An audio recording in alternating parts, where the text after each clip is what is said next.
Hello, everyone. Welcome back. This is day two of the Mars Society's Engineering Design Competition. This is the critique portion of the fifth annual competition. First up, we have Team Nova Lab. They are going to present their critiques and go right ahead. You have the floor. Okay, so hello everyone. In my perspective, every team did an excellent job.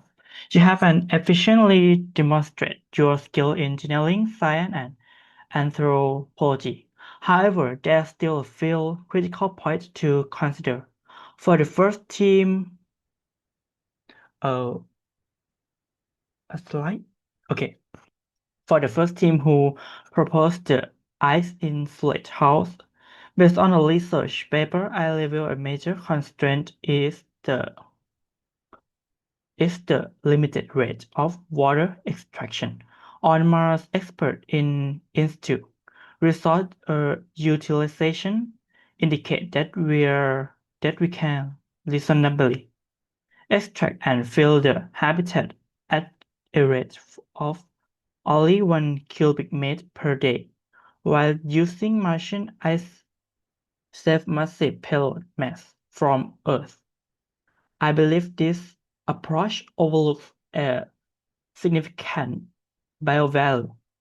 By extracting and melting this ice without prior analysis for biosignature will risk destroying the most crucial scientific evidence of past or present life on Mars.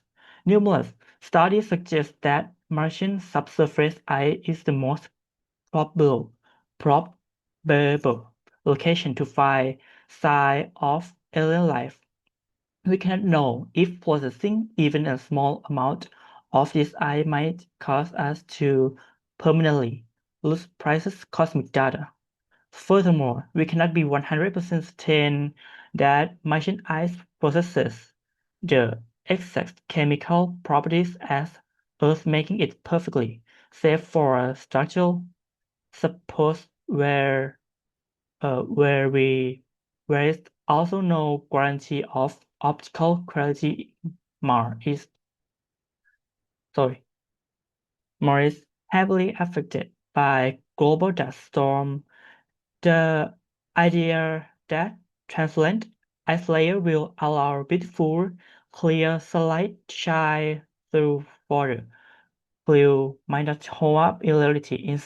Instead, the Cleo might end up staring at muddy yellowish stain of the trapped Martian dust within the frozen wall. Okay. If we observe current aerospace trends such as upcoming like Sharpier. Yeah, I know you know about Sharpier. Mission and habitat design from the NASA few years. Okay. From the past few years, the industry is shifting heavily toward 3D print Lego structure. This is because 3D print machine soil offer two main advantage. It is far lighter to construct logistically, and it is extremely durable, capable of blocking harsh radiation while withstanding the planet's extreme sub-zero temperature and violent weather. Nevertheless, despite this engineering challenge, the ICE home team, the, despite engineering challenge, the ICE home team delivered a highly logical and well-structured presentation.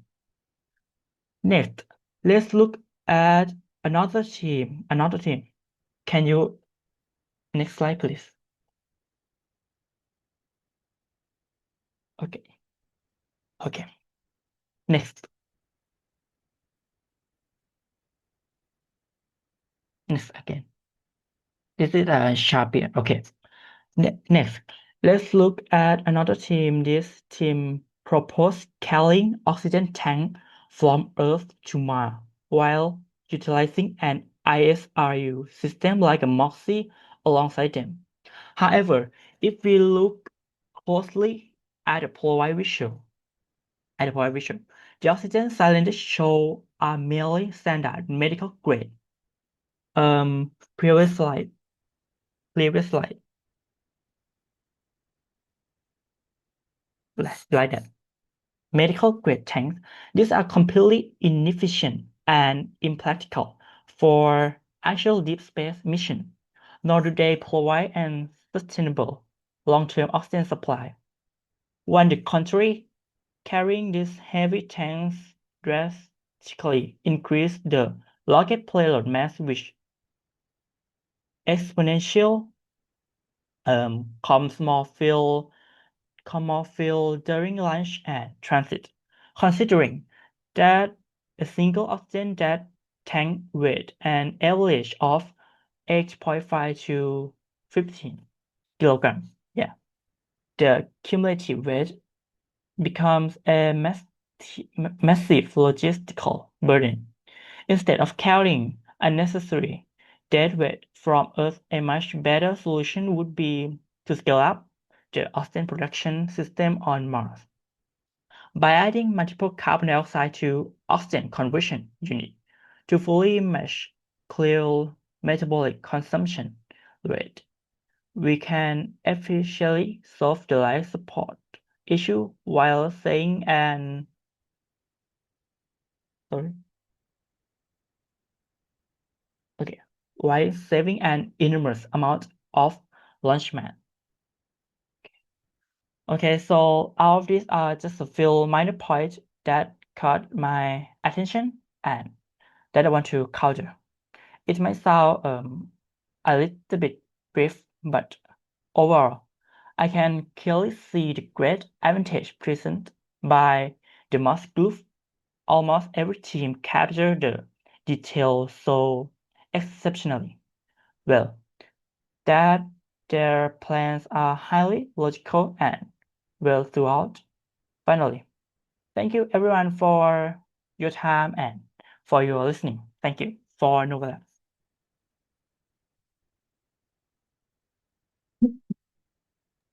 Okay. Thank you for that wonderful presentation. Is anyone from Team AD Mars Pioneers in the room?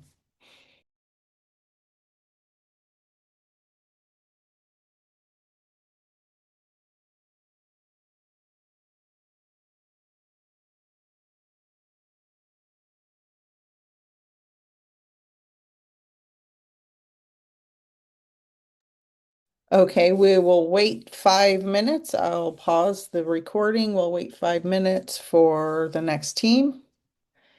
If they don't show up, we will wait for the team after that. Whatever team you're from, please put it in the chat, except for Nova Lab.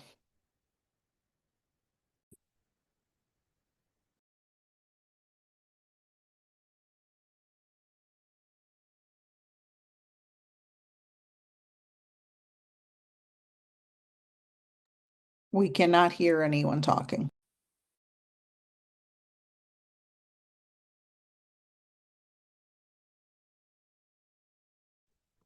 Hi everyone, my name is Aksa and our team name is AD Mars Pioneers.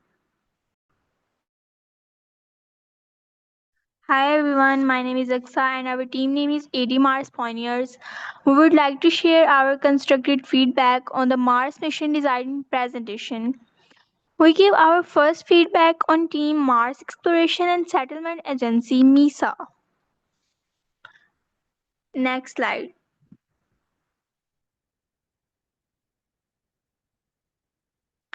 The team presented the scientific value of the mission well by mentioning geology, climatology, paleontology, and astrobiology. However, the presentation remained descriptive rather than explanatory. For example, they mentioned that they would search for biosignatures and organic molecules, but they did not explain how these would actually be detected. They should have explained which scientific instruments would be used, such as spectrometer, gas chromatograph, or microscope, and how these instruments would identify signs of past life. Similarly, they discussed studying climate history, but they did not explain how the collected samples would help reconstruct Mars climate or which laboratory analyses would be performed. The presentation also did not explain how scientific finding would contribute to future human exploration or resource utilization on Mars, making the scientific objective less connected to the overall mission. The team explained the basic process of collecting samples, but several scientific details were missing. They mentioned using astronauts, robots, and tools, but they did not explain the complete workflow from identifying a sample to transporting it safely into the habitat. They should also have explained how they would avoid contamination, maintain sample quality, and whether the samples would only be analyzed on Mars or eventually returned to Earth. In addition, the responsibilities of astronauts and robotic systems were not clearly defined. Next slide.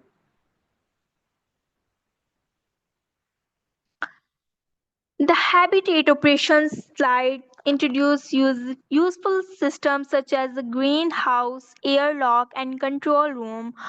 However, these systems were only mentioned briefly. For example, the greenhouse should have been explained in more detail by describing which crops would be grown and how hydroponic farming would work and how much food it could produce. Similarly, the presentation did not explain how the habitat would protect astronauts from radiation, dust storms, or emergency situations such as equipment failure. Furthermore, the presentation did not describe other essential habitat functions, such as waste management, medical support, which are important for long duration mission. Next slide, please.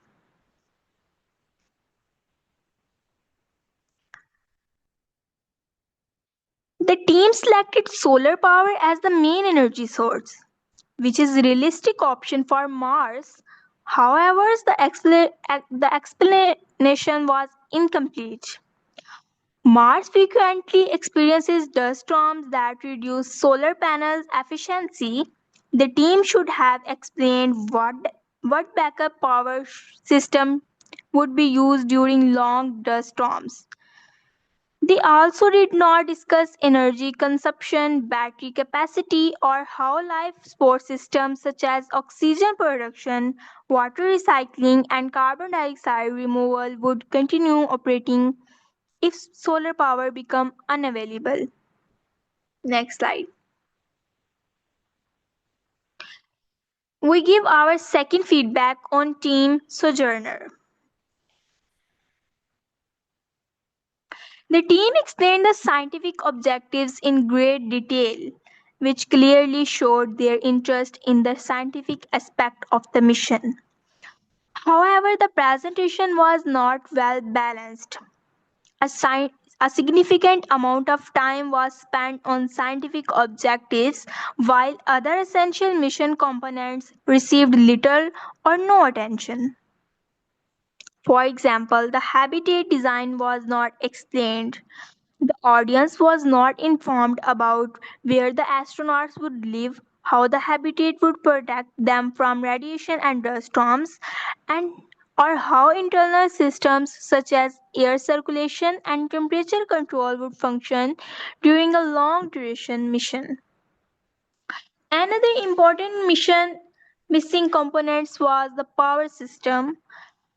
Every Mars mission requires a reliable energy source, but the presentation did not explain whether the mission would use solar panels, nuclear power, or other energy system. There was also no discussion of backup power during dust storms or how continuous electricity would be supplied. Can I interrupt you for 1 second? Can you enlarge your screen because some of the members cannot see your screen clearly? Can you make the picture bigger if possible? Thank you.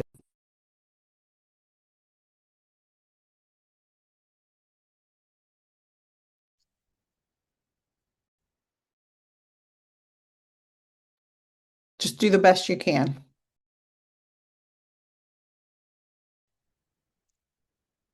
In addition, the life support system was not discussed. The team did not explain how oxygen would be produced, how water would be recycled, how carbon dioxide would be removed, or how food would be produced for a long duration mission. Overall, the scientific section was informative and detailed. However, a Mars mission design should present both the scientific and engineering aspects in a balanced manner, including habitat design, power system, life support, and mission sustainability would have made the presentation more complete and technically stronger. Thank you.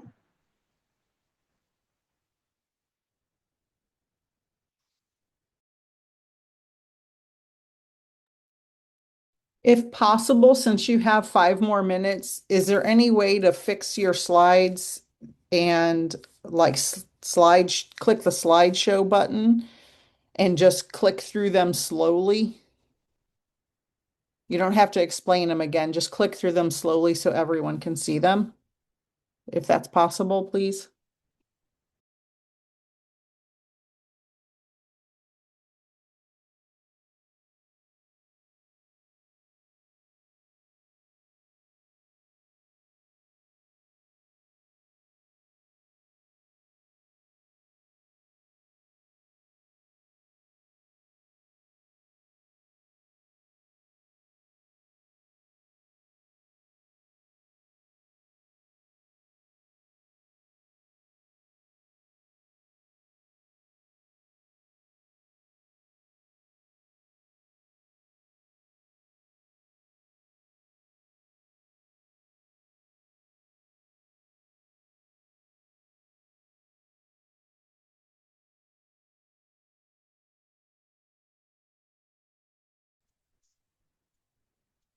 We would like to share our constructed feedback on the Mars mission design presentation. We give our first feedback on Team Mars Exploration and Settlement Agency MESA. Can you click the slideshow button so it's bigger? It's up at the top where it says File, Home, Insert, Draw, Design, Transitions, Animation, Slideshow.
Okay, I guess they're having technical difficulties. Is the next team here? Elena, Anya, Sophia, etc.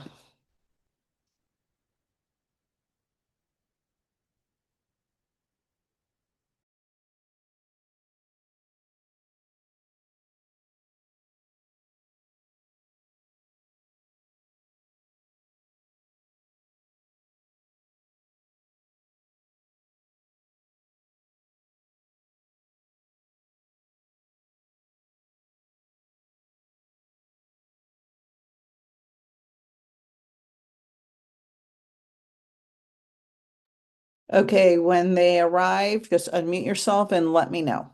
I will stop the recording for now.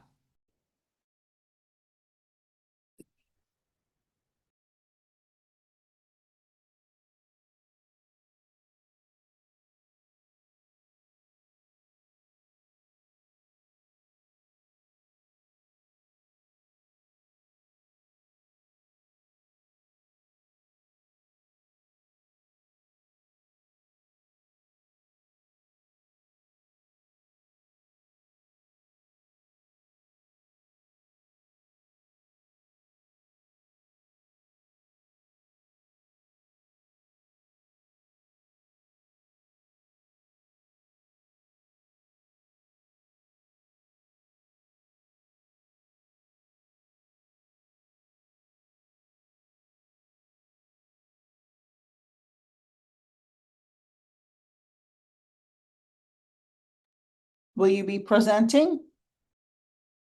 Yeah, I'll present. Let me just pull up some of the information.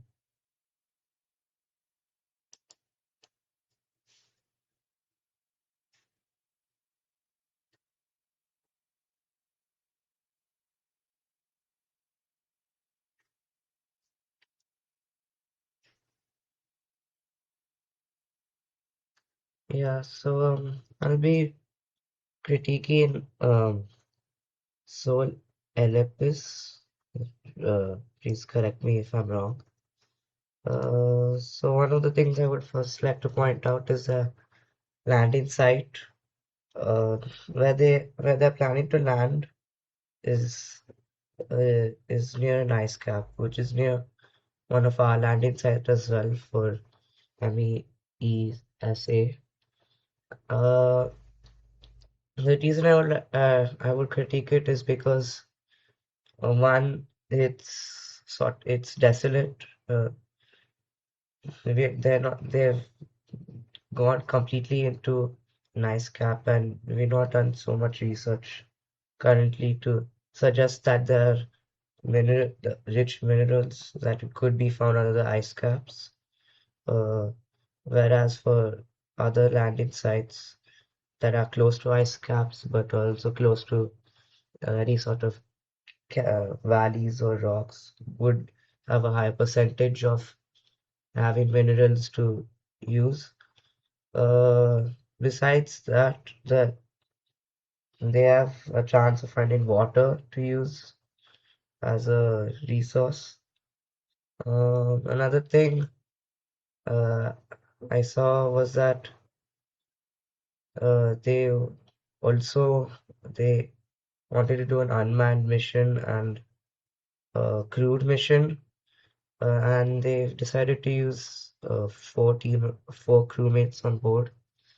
Um, all of them are trained on one's field specifically, and uh, that's good in a way to get your job done in that specific field. But if any emergency breaks out, that could uh, go haywire because let's say the medic gets injured, how will the others react? There's no sort of generalization. No one is a jack of all trades, basically, in that team. Uh, they've not mentioned any use of how they grow their crops on Mars. What are they going to use? Whether they'll be using, how are they going to make the regolith fertile? Because that's what they've mentioned. They will be making the regolith fertile based on using crops that react with simulants to regolith and on Mars and lunar conditions, but those are only simulations at the moment. You've never really tested it out on actual Martian surfaces, uh, uh, and there's it's a and bacteria is something which can help in increase the fertility of the soil as it adds uh, uh, nitrogen into the soil, helps plants grow, and that and that's not been discussed yet. Um,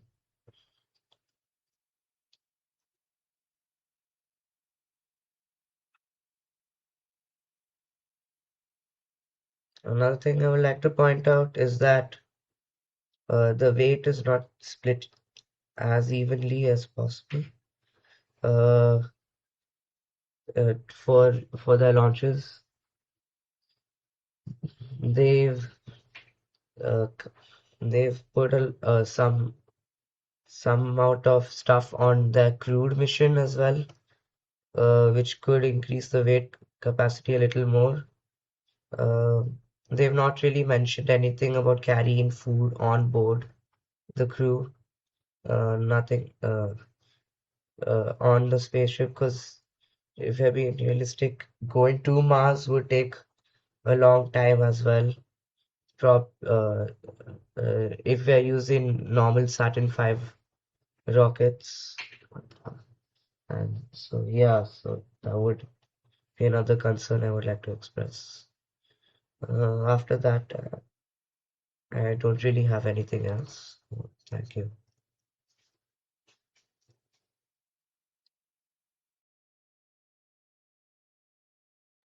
Thank you. I know it's hard to present when your team didn't show up for you, so I appreciate you presenting what you had.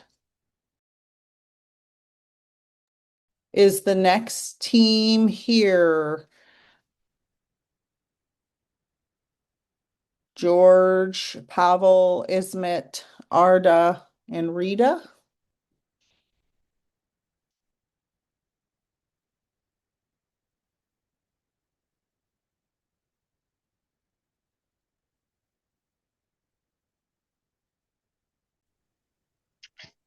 Go right ahead. Thank you. I would like to start by congratulating every team for the presentations. I will start with the first team. The team proposes extracting water primarily by processing loose measured regolith, which contains around 2 to 5% water by weight, while stating that the ice deposits must be preserved for scientific study. This strategy is inefficient. The energy required to excavate, transport, and bake tons of dry soil just to generate minimal quantities of water is unsustainable. Not allowing to harvest a highly concentrated ice sheet in favor of scientific study places a critical and unnecessary energy tax on the mission's life support infrastructure. They also suggested cultivating potatoes directly in Martian soil based on the premise that its pH and texture are similar to Earth, thus requiring minimal modification. This assessment overlooks a critical environmental hazard. Martian regolith is filled with toxic percolates and heavy metals. Because root vegetables like potatoes naturally absorb contaminants from the surrounding soil, planting them in a unremediated soil would introduce lethal toxins into the crew's food supply. Without a rigorous chemical leaching detoxification protocol, this agricultural plan poses a severe biological threat to the crew. Now I will move on to the second team. The team utilizes a two-launch strategy that depends entirely on uncrewed, autonomous robotic systems to unload modular structures, construct the base, and bury the habitat under Martian regolith prior to the crew arrival. This creates an extreme operational bottleneck. Moving hundreds of tons of abrasive Martian soil requires heavy industrial earth-moving equipment that would not fit inside the 19 metric ton launch they proposed. I have also found an inconsistency in this team that proposed to stay for 6 to 9 months, then go back home, doing a service trip once a year. It would be impossible and a waste of resources to do service trips once a year, as Earth and Mars have to align for us to fly there. This planetary alignment usually takes around 26 months, meaning their plan to send humans there every year is not realistic. They have also decided to send just crew members, and I understand that all of them are trained for emergency surgery, but it is not just about the health of the crew. If while on mission something happens to a crew member, what will the other two do? In this case, a bigger crew would be better. I finished my part. Now I'll be moving on to my critique of Team 2 and Team 3's designs. Firstly, I would like to acknowledge that both teams have put a lot of thought into their Mars missions. They have covered some really important areas, such as understanding the Martian environment, preparing astronauts, and considering the challenges of living away from Earth. However, there are a few areas where their designs could have been developed further to make them more realistic and effective. Starting with Team 2, I think one of the most strongest parts of their design is that they have successfully introduced the main features of Mars, including its geology, climate history, atmosphere, temperature, gravity, and environmental challenges. They clearly understand that Mars is a very different planet from Earth and that humans would face many difficulties trying to survive there. However, I feel that some of their explanations stay quite broad and could have included more scientific detail. For example, when they talk about Martian rocks and minerals, they explain what is present on Mars, but they do not really explain why these discoveries are important. Including specific examples such as sedimentary rocks or clay minerals would have made their explanation stronger because these provide evidence that Mars may have once had environments suitable for water. Another point is that they mention that water once existed on Mars, but they do not fully explain what caused Mars to change from a warmer, wetter planet into the cold and dry planet we see today. A stronger explanation would include how Mars lost much of its atmosphere and magnetic field, which made it much harder for the planet to maintain liquid water and protect itself from space radiation.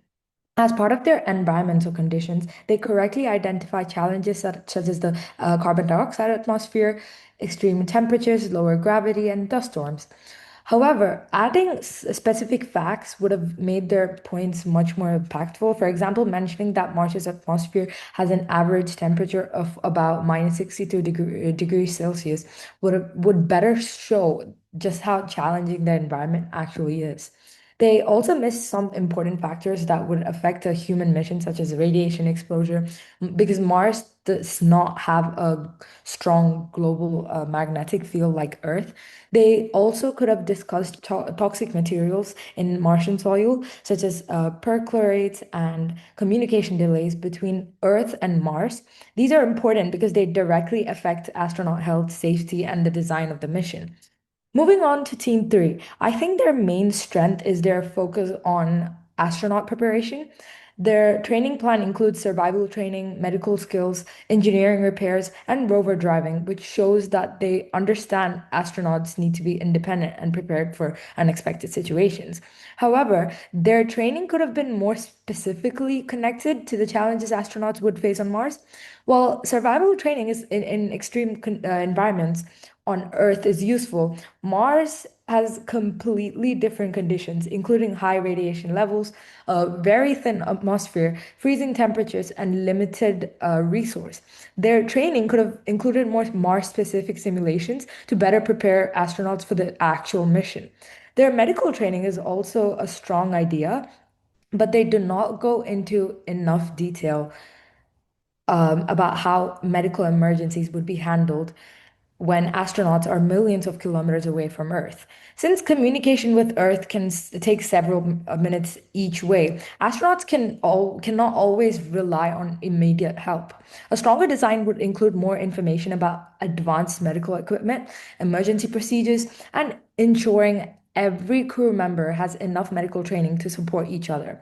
For engineering and repairs, I think they correctly identified that astronauts need to be able to solve problems themselves. However, they could have improved this by explaining exactly what systems they would have trained to repair. For example, repairing life support systems, water recycling systems, power sources, and communication equipment would be essential because a failure in any of these areas could seriously threaten the whole mission. Their rover training is also useful, but they could have discussed more about the challenges of exploring Mars, such as rocky terrain, dust affecting equipment, and poor visibility during dust storms. That could have been one point, including details about navigation technology and emergency plans would have made their idea more complete. Overall, both Team 2 and Team 3 have created strong starting points for their Mars missions. Team 2 has shown a good understanding of Mars itself, while Team 3 has focused on preparing the astronauts who will explore it. However, both designs could be improved by moving beyond general ideas and including more specific and scientific evidence, specific data, and practical solutions to the challenges they identified. Thank you.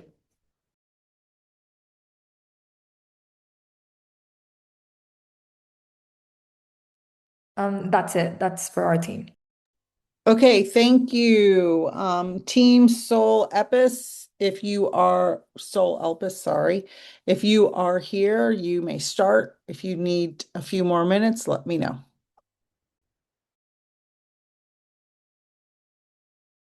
Few more minutes.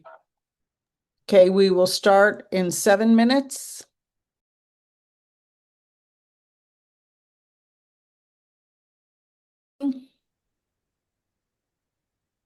Go ahead.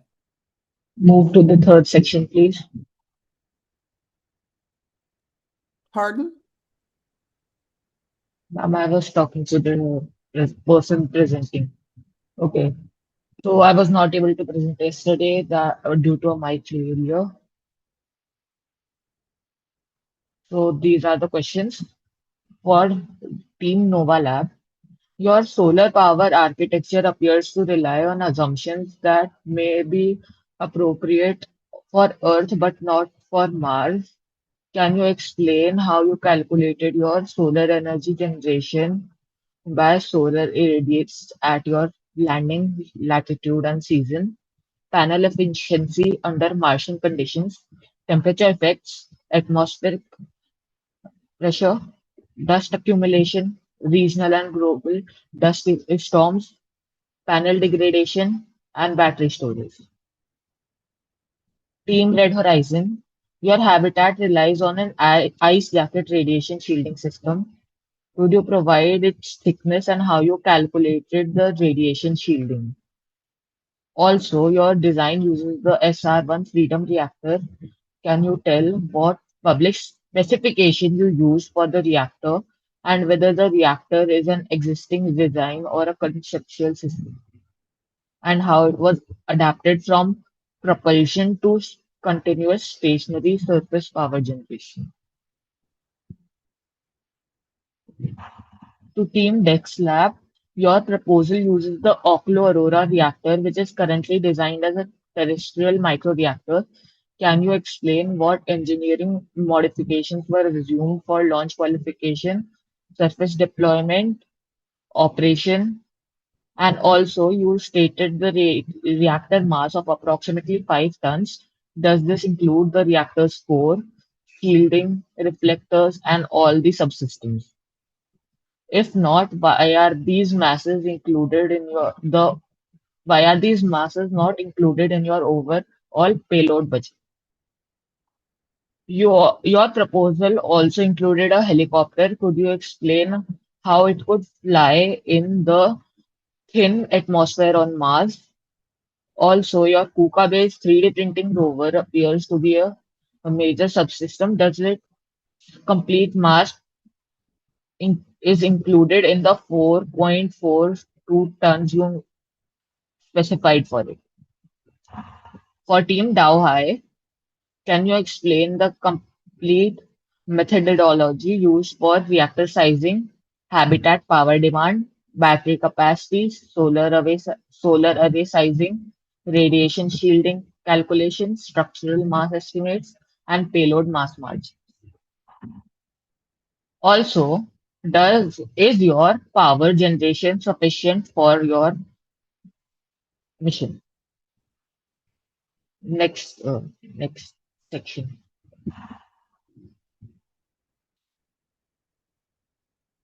Also, how do you handle with faults like loss of communication, reactor failure, battery failure, habitat depressurization, computer failure, etc.? Team Red Initiative, your architecture relies heavily on autonomous robotics. Can you explain if autonomous construction robots, logistic systems, or communication infrastructure fails before crew arrival, which mission objectives remain achievable, which objectives fail completely, and what percentage of the machine capability depends on automation.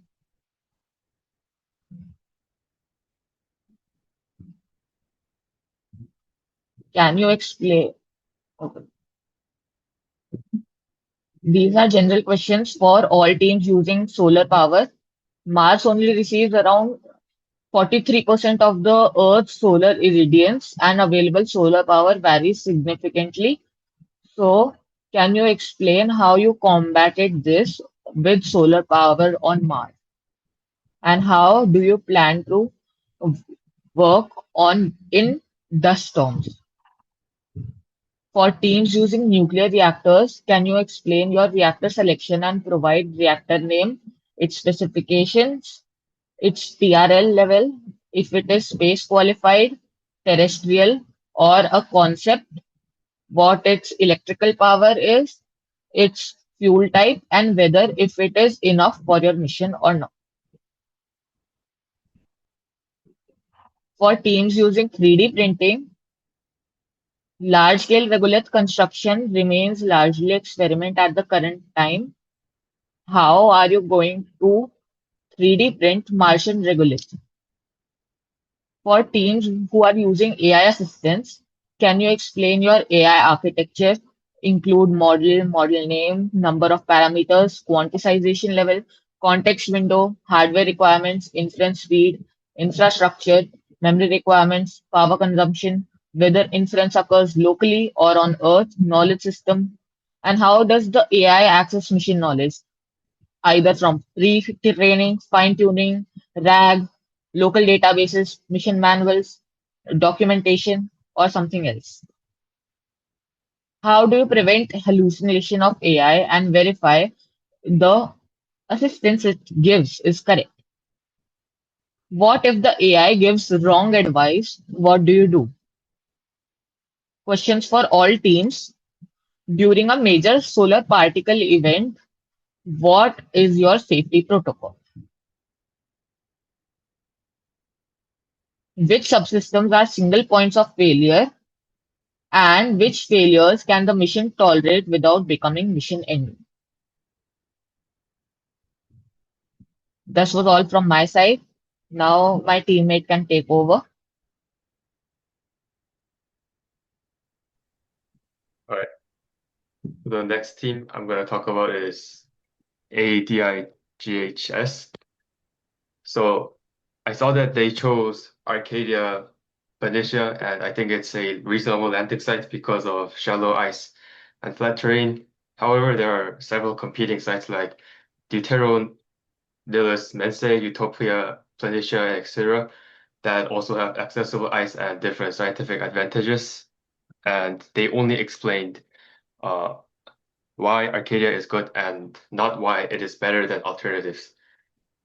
Secondly, for the power system, they mentioned solar panels, nuclear reactor backup batteries, and I think that's reasonable architecture. However, every Mars mission begins with a power budget, so they should be asking how much power do life support and ISRU require, and how large must the reactor be? So without quantitative sizing, it's difficult to evaluate the design. And third, for the ISRU, throughout the presentation, they state that ISRU will produce water and oxygen from Martian resources, but the concern isn't whether if it works. The question is whether their system is capable of producing enough resources for the crew. For the habitat radiation protection, they state that the habitat protects astronauts from radiation and dust. However, Mars radiation is one of the most difficult engineering challenges. So there are different shielding approaches like regolith covering, water shielding, underground habitats. So I'd like to know which they selected and why. And finally, for the emergency systems, their final slide and presentation set talked about backup oxygen, backup water, backup power, emergency shelter. And I think they're just capabilities. And what isn't clear is the failure protocol. The next team is mission Athletia. So they said redundant architecture improves communication latency, and I think this one statement can be technically incorrect. Because Earth and Mars communication latency is fundamentally limited by the speed of light. And a redundant communication network can improve reliability, improve bandwidth, reduce downtime, but it cannot reduce latency. And secondly, they talked about the 2 meters of regolith over an inflatable habitat.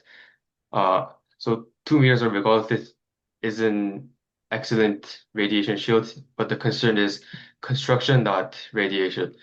Their architecture said cargo lands first, habitat inflates, autonomous systems prepare everything, then humans arrive. That means robots must excavate, transport, and accurately place thousands of kilograms of regolith over an inflatable structure without damaging it. And I think that's a significant engineering challenge that isn't obvious from their presentation. Thirdly, they talked about 3 different vehicles. They have Frontier Rover, Frontier Drone, and Sagan Rover.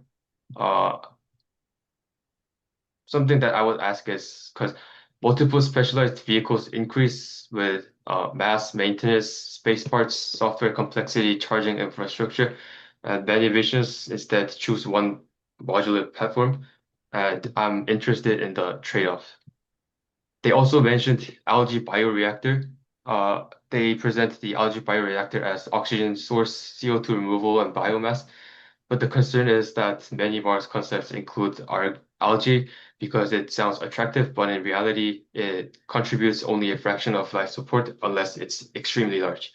So I would like to know whether it's a primary life support system or just simply experimental. And finally, for the reactor sizing, they say reactor, solar, and batteries, but they never mention like the required power outputs, reactor output, and peak loads. And without a power budget, it's impossible to judge where the architecture is internally consistent. Yeah, that's it.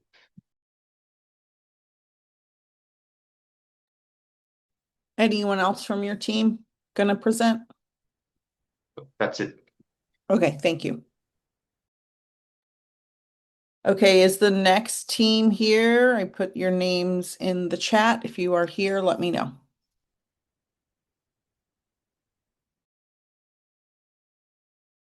Go for it. Go ahead. Yes. So we're gonna start the criticization. It's not equal. We didn't have time to do equal criticism of all the teams, but we criticized everything that we can say in 20 minutes. Team NOLA Lab, they're planning to plant in the Mars soil, which has great HB values, and they said the landing site soil is suitable for plantation, and their explanatory their photos to explain and visualize everything, visualized them planting in the Martian soil untreated in a huge glass dome, which is also might exceed the weight limit, so please specify the weight. Criticization for Team Etheria. The habitat mass has not been determined. The image that you showed for the clip power system, there is no clip in the power system. The power system that you showed is for the clip power system, the image that you showed. There is no clip power system that can provide 40 kilowatts of electricity on 2 tons of mass, as far as I know. So please specify this. That because clip power that can afford 40 kilowatts is only 2 tons of mass when you take in consideration the core of the reactor, but the full reactor is 7 tons needed to be located 1 kilometer away from the colony with a ton of wiring, 1 ton for wire, with a total mass of 8 to 8.5, depending on what system did you use to distribute that 40 kilowatts of electricity. So please address this issue. An 8 kilometer per hour rover might be more than normal Mars, but how it will deal with the Martian dust that will be blown around when the rover actually travels at this speed? The images of the rovers don't show any clear protection against the Martian dust. Please clarify that. There is no detailed weight table of each item, only a general weight is mentioned. The redundancy margin is relatively small. Team NOAA, we completely respect that you participated on your own.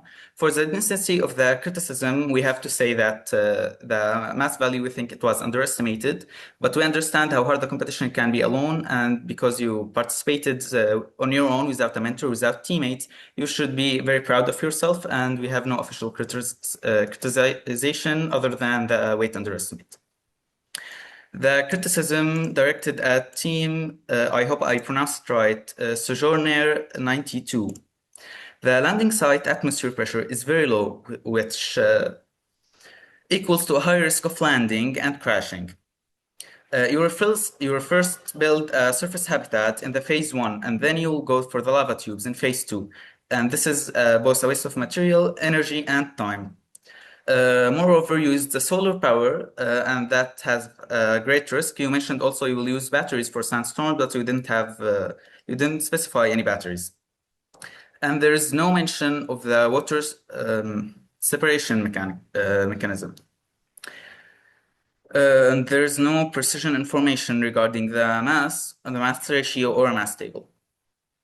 For Team Orion, no weight is mentioned. The idea of converting the lander into a motorized vehicle is mentioned, but there is no explanation or detail regarding the feasibility of such conversion, nor illustration diagrams to visualize the concept. There is no mention or precise details regarding any rover habitat or power source on the actual Martian surface. Team, I hope I pronounced it correctly, Squites. The mission tool, the drilling tool that you provided, I have a photo. Oh, okay. I'm not sharing my screen, I'm sorry. 1 second.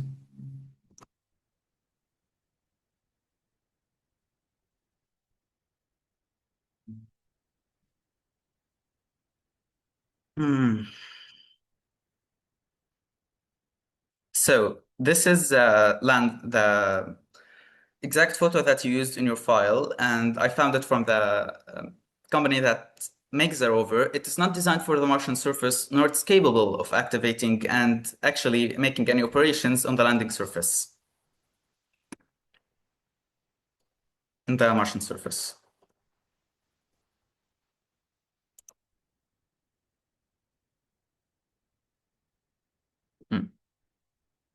Also, Team Olympus, there's no details regarding the energy source, such as the mass or the energy production. Also, the idea of hatching eggs is new, and you deserve credit for it. What's the purpose of actually implementing this idea on Mars, which can't be offered by scientific which can be offered by any scientific lab experiments on the face of the Earth? Why does it have to be on Mars? For Team Dua High, I hope I pronounced it correctly. Why is it necessary for your astronaut to be an American citizen and in the military and the US military, despite the existence of astronauts from all over the world? Is there specific training or work that requires going further than the NASA selection criteria for astronauts, especially for this mission and your mission?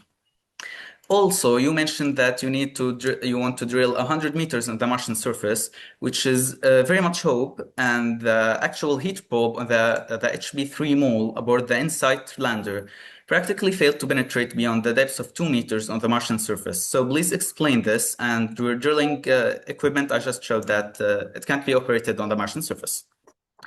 Also, you mentioned a titanium layer under the regolith above your HAB that will protect you from the harmful radiation, but there is no mention of any weight for it and the weight calculations, nor how it will be installed. So, is it just an extra layer of protection for the habitat, or is it an actual separate part that you're gonna actually add?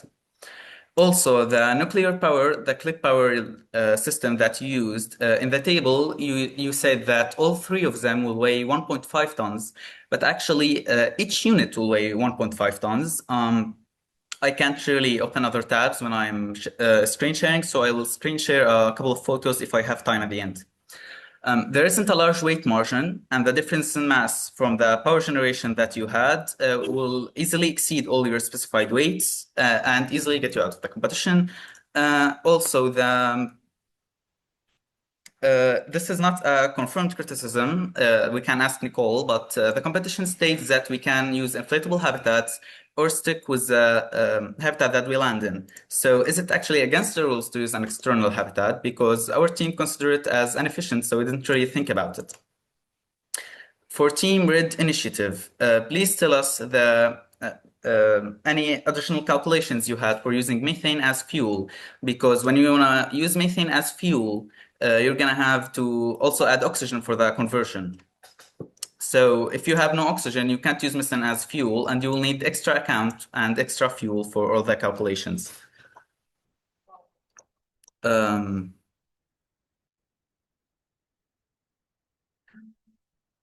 will now share my screen for the clip power system. This is the full idea of the clip power system. This is where all the information regarding all the clip power and the FSB systems are combined by NASA, and they're shown in a diagram. Here we can say for the weight, I mentioned you had a problem with your weight. You said you wanna use 3 clip power units that can offer 10 kilowatts. Each one of them is 1.5 tons. Also, here it is mentioned for the FSB system. This is the FSB system. It needs to be, it weighs 7,000 kilograms or 7 tons. It needs to be 1 kilogram away of the actual habitat because of radiation concerns, and you need a ton of wiring. Also, this is, I don't know if it's really a critique, but this is the same idea that the 2 ton that can offer 40 kilowatts of electricity. It's the same idea that was used by the winning team last year. And unfortunately, despite all my research, and I'm not a robot, I might have, I apologize for all the noise if it's going on my mic. I'm a human. I can miss some information. So please clarify your references, because this is the same idea that's been used by Team Solar last year. And unfortunately, after all my research, I couldn't find any clip power system that can offer this. Actually, in this very recent conversion that I just showed, there's no mention of it beyond 7 tons. And it will be very feasible that any use of artificial intelligence would have gathered this information, because when we tried to actually find the power system that we used and referenced for it, one of our members mentioned that might be AI, and we in fact tried and was able to recreate it by entering a prompt asking for a power system for an 18-month mission for this competition. And in fact, we've been noted for this exact 40 kilowatt power for 2 tons with the same PDF from NASA that I just showed as the reference. The only problem is if any human actually read it, he would very much notice the 7 ton and the 1 ton of wiring well before he reaches the actual mentioning of the internal core that weighs only 2 tons. So that's one of our last critiques. We've been supposed to have other critiques by my friend, but we actually didn't, but she only now entered. So if she would like to add anything else, we're sorry for the inconvenience that multiple people will have multiple critiques on multiple teams. That's okay, go ahead.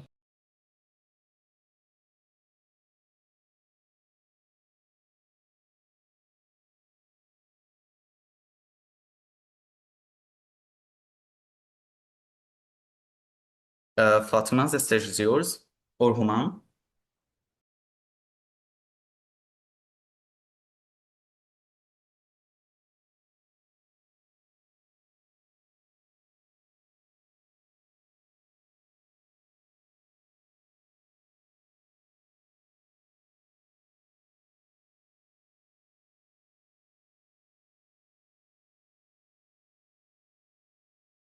Oh, sorry, they just messaged me their part for me to say. I'm sorry.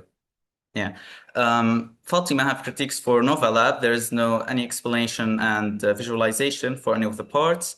The Red Frontier have 5 astronauts, and their characteristics are hard to apply. Their sleeping schedule is not right, and there isn't any equal. There shouldn't be an equal work for the actual on-field astronauts compared to the one in the site, considering that they may do exponentially different amount of actual. I'm sorry, because the prompt is in Arabic. I'm trying to translate in my mind. Yes, so the one that actually works in the field will need more power, will need to eat more calories than the one that's only sitting doing experiments in the internal habitat. So she have noted this. There's no redundancy plan in case of any system failure. There's a very strict schedule for everyone, and it might lead to any cause of harm or discomfort between the astronauts, that they have to follow a very, very, very tight schedule that might leave them stressed and recreate the problem from the, I believe it was the Russian space station, where astronauts cut off all communication with Earth because they were too tired from the communication center. There's also a very important note here. We actually discussed this multiple times. You mentioned that astronauts will have extra time to sleep because of the extra time, the Martian day, but you failed to mention that the time is an absolute being. So the 18 months of their Earth months, and they will stay 18 Earth months. If you took the Sol's day or the Martian day that is longer, you're still limited to the 18 months. So if you consider it the Sol's day, you're actually decreasing the amount of days that you're gonna work and decreasing your schedule. For the Atheria team, I hope I made that point clear Hadi, for them. I'm sorry to Yes. interrupt, but your time is up and DexLab 2 is here. Yes. So, We're sorry for the inconvenience. oh, no, you're doing yeah. a great job. I appreciate it. I just want to give Yes. everybody equal time. Yes. If we can have another minute, there's an idea I want to say. If not, we're completely acceptable, no problem. Well, if DexLab 2 is ready, it's up to them. DexLab 2? I don't hear them. Okay, I'm gonna say it, maybe they're writing in chat. I'm gonna say it, it's a fast one. I don't have enough time to share my screen, but we have multiple other ways to produce oxygen on the face of Mars than MOXIE. I noticed everyone is using MOXIE. Now, this is a critique for everyone except for the Red Initiative, I believe. They were one of the last one to speak, that no one actually considered that MOXIE needs to be multiplied. The actual weight and volume of the machine, the actual electricity needs to be multiplied. It's not a magical machine that gives us oxygen. And MOXIE operates at a very high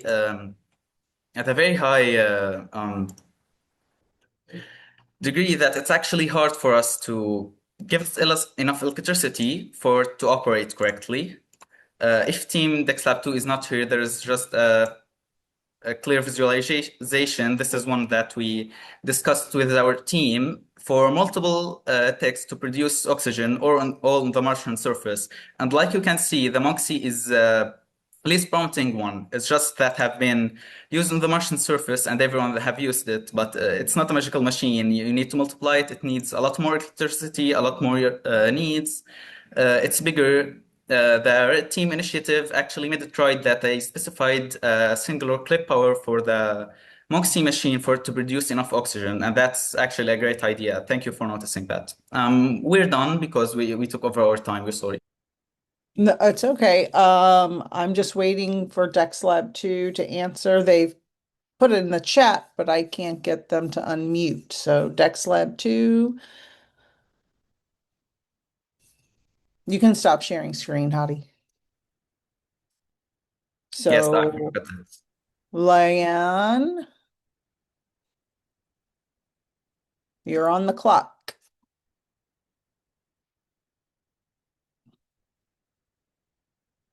DexLab 2.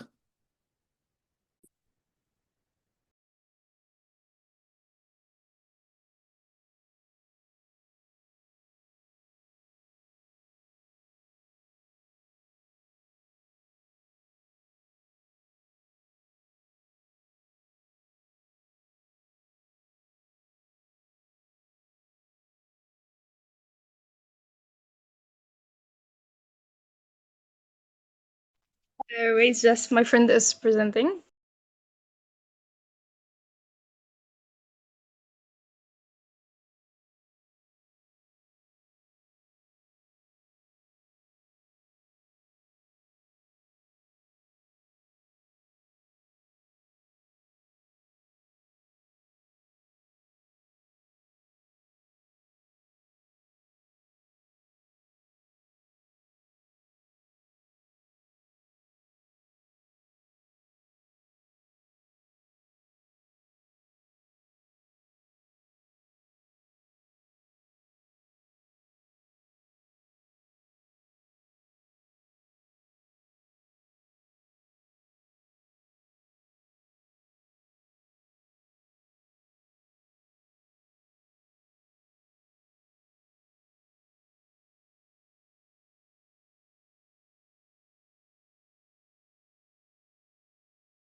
I'm sorry for this. My team is going to make a screen share. She just has technical issue.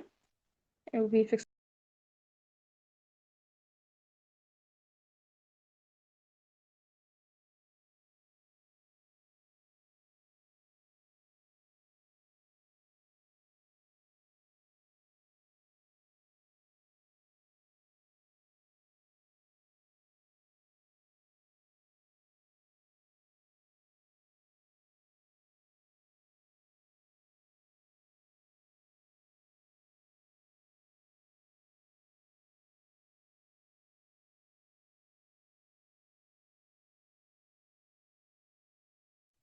Okay.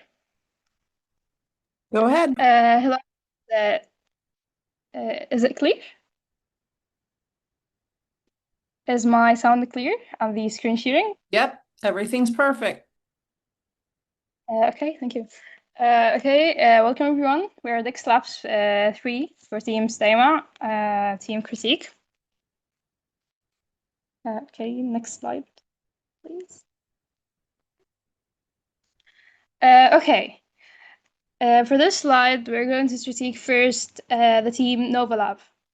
In this slide, they claim that the pH value of Elysium planitia is like Earth, making it available for planting. However, soil pH alone does not determine the ability to grow crops. In addition, the Martian soil contains high amounts of toxic perchloric salts and does not contain the organic matter needed by the plants. So it requires much processing before being used, even if the pH is similar to Earth. Here they claim that they can use a dome to grow crops, but they never discuss the radiation shielding of the dome. Mars lacks a thick atmosphere like the one you have on Earth, meaning the space radiation hits its surface consistently. And leaving crops exposed to it will result in radiation damage to the plant. Now, looking at the lighting plan from the image, the second image on the right, it can be inferred that they are using the Martian lighting. While it saves a lot of electricity and embedded components, the sunlight Mars receives is actually about 43% of Earth's solar energy, making it impossible to grow crops only on the sunlight Mars receives.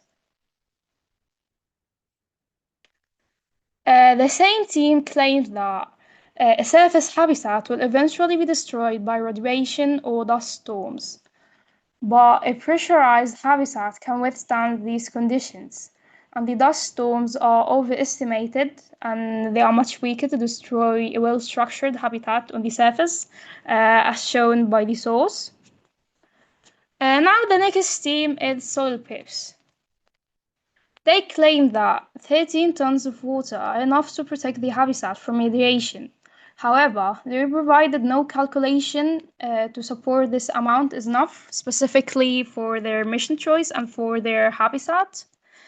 In addition, there are more efficient ways for radiation shielding, such as polyethylene and regular shielding, rather than consuming roughly half the massive budget of the mission for one aspect only. In addition, they didn't change a level of how high the water is going to cover the habitat. Now, the claims of the team MESA or MESA, they say that because the gravity on Mars is only about 30% of Earth's gravity, plants wouldn't be able to move water and nutrients to all their components.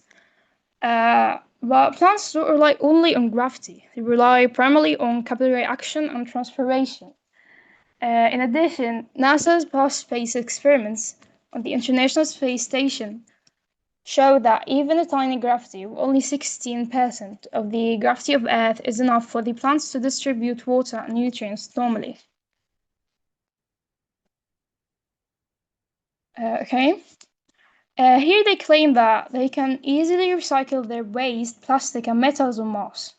However, this is an unrealistic approach to sustainability because first, plastics cannot be recycled forever. Every time they are melted and recycled, they lose their tensile strength and density. And if this recycled plastic is used to make mission tools, they would be brittle and would break easily. Secondly, their plan to recycle and melt metals require a massive amount of energy. In such mission to Mars where resources are limited, they can't simply waste a massive amount of energy recycling metals and plastics. Now for the team Orion. And the first note is they didn't seem prepared to the presentation because most of the presentation is full of unnecessary speech and a little scientific content in comparison. Okay. Here they don't have a clear list of scientific goals for the mission. For instance, they mentioned that MOXIE can make oxygen, but don't provide any detail about the process they are going to adapt. They don't provide any numbers, any calculations. Okay. Now looking at this slide, they say that they are making transformers-like systems, which is pressed at the push of a button. The problem with this design is that the Regulus of Mars carries electrostatic charge and adheres to surfaces, making such a complex structure with many joints and gears prone to dust adhering to it, making it inefficient and impractical for Mars. Okay, the last claim for this team is again, the presenter used broad objectives described in the image. They don't state in detail how they are going to achieve them. Now for the next team, Red Initiative. Here they say that they will get liquid water from Jezero, although the Martian subsurface does not contain liquid water due to its very low atmospheric pressure, which leads the water to boil eventually, as seen by the source. Here the presenter for the next team, Sojourner. The presenter presents 4 experiments to answer. Martian lava tubes preserve evidence of ancient habitability. But the overview is very simple and not detailed at all and does not contain how they are going to implement these experiments.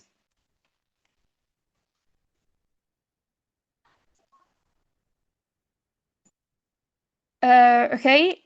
Here they're going. They said that each crew member is going to take trainings to step into each other's role in emergency situations.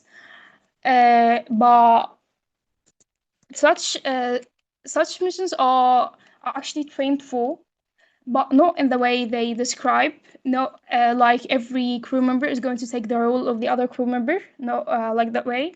They are trained like for emergency situations. Okay, thank you. This was DexLab 3 critique.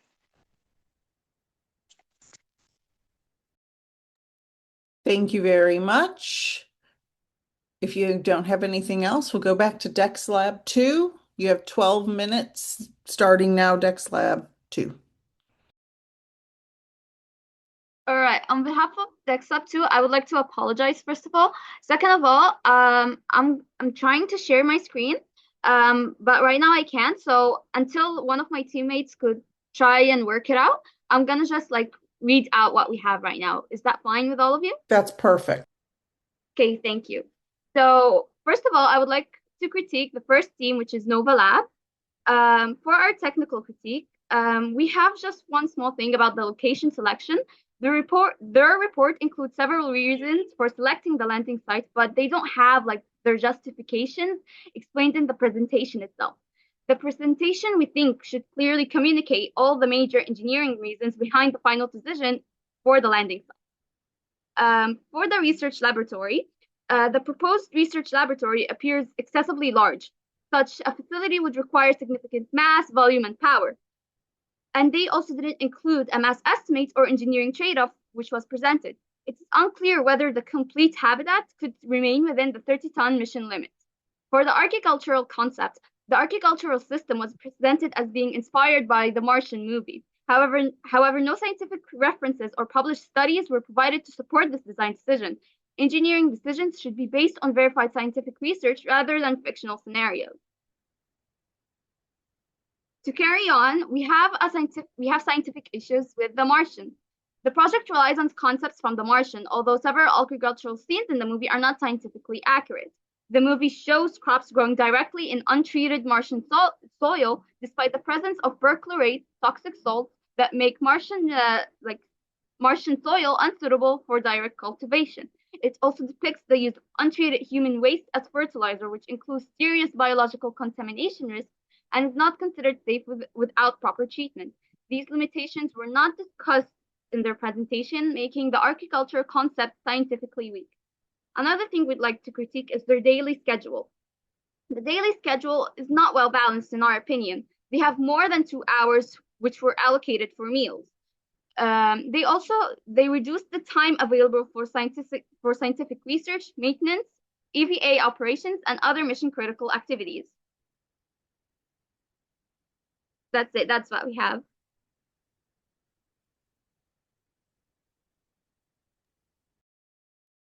That's your entire critique? You don't have anything else? Yep, that's it. Okay, thank you. Thank you. Okay, is the next team, which is Red Frontier, available to start now or in 9 minutes? Red Frontier. Oh, we could start now. Okay, go for it.